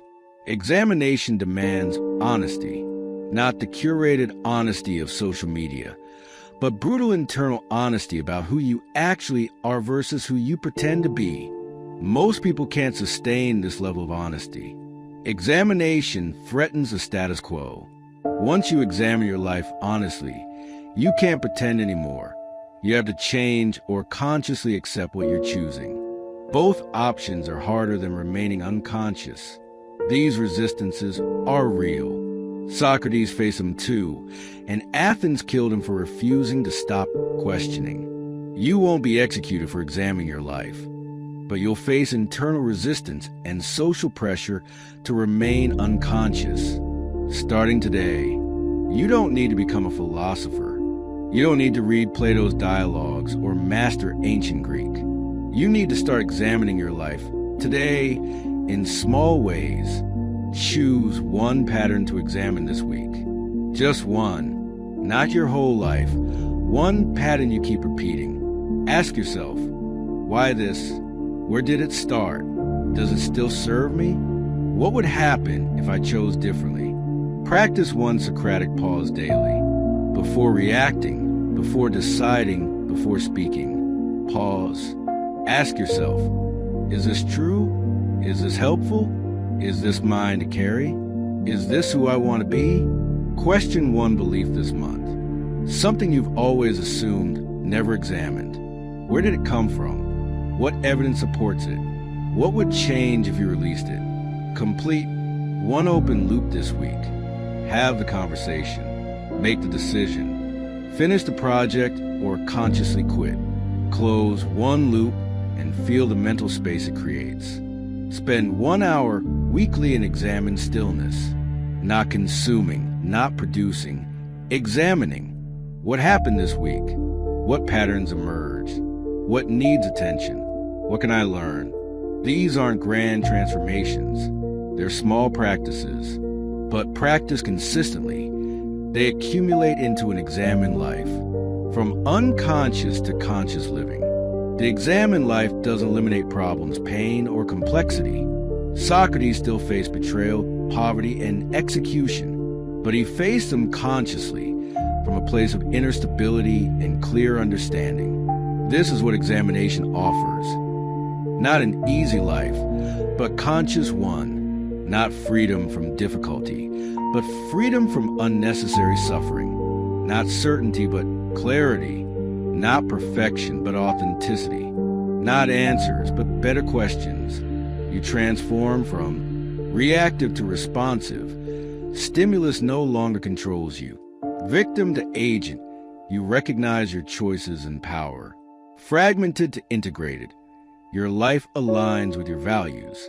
Driven by fear to guided by wisdom, conscious choice replaces unconscious compulsion. Exhausted by performance to grounded in authenticity, you stop pretending. Controlled by patterns to aware of patterns, consciousness creates choice. Overloaded to clear, examination declutters. This is the promise of the examined life. Not perfection, but progression. Not arrival, but practice. Not final answers, but ongoing examination. The legacy, passing forward. Socrates never wrote anything because he believed philosophy was meant to be lived, not read. He taught through conversation, through relationship, through example. His legacy survived because his students, especially Plato, share what they learned. You have the same opportunity. The examined life isn't just for you. It radiates. When you live more consciously, the people around you feel it. When you respond instead of react, you create space for others to do the same. When you question instead of assume, you invite others into deeper thinking. When you live with integrity, you give others permission to do likewise. Your examination of your own life becomes an invitation for others to examine theirs, not through preaching or judgment, but through example, through being more present, more authentic, more conscious. This is how Socrates' influence has lasted 2,400 years, not through books, but through people choosing to live examined lives and inspiring others to do the same. The final Socratic question. Socrates ended many dialogues not with answers, but with questions, inviting continued examination. So let's end here. Given everything you've read, given all you know about your own life, given the patterns you recognize and the changes you desire, what will you examine first? Not someday, not when things settle down, not when you have more time. Today, this week, what's the first thing you'll examine? The first pattern you'll question? The first loop you'll close? The first belief you'll challenge? Because here's the truth Socrates lived and died for. The unexamined life isn't worth living. Not because unexamined lives are immoral or worthless, but because they're not truly yours. They're collections of inherited beliefs, unconscious patterns, and reactions to circumstance. The examined life, messy, imperfect, ongoing, is the only life that's fully yours. The only life where you're conscious, choosing, growing, free. Socrates chose death over abandoning the examined life. You don't have to go that far, but you do have to start. So what will you examine first? The answer to that question is where your examined life begins. A note from the ancient street corner to your modern chaos. Socrates would probably smile at the idea of his wisdom being captured in 12,000 words. He'd remind you that knowing about the examined life is not the same as living it. That reading this is not the same as practicing it. That understanding these concepts is not the same as applying them. He'd ask you uncomfortable questions about the gap between what you now know and what you'll actually do. He'd challenge your excuses. He'd question your assumptions about why you can't start today. But he'd also recognize your genuine desire for a more conscious, examined life. He'd honor the courage it takes to even consider questioning everything you've assumed.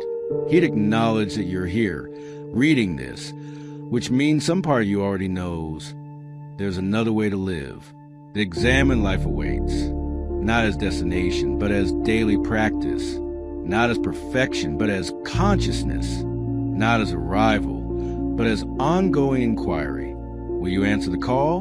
The question itself, and your honest answer to it, is where examination begins.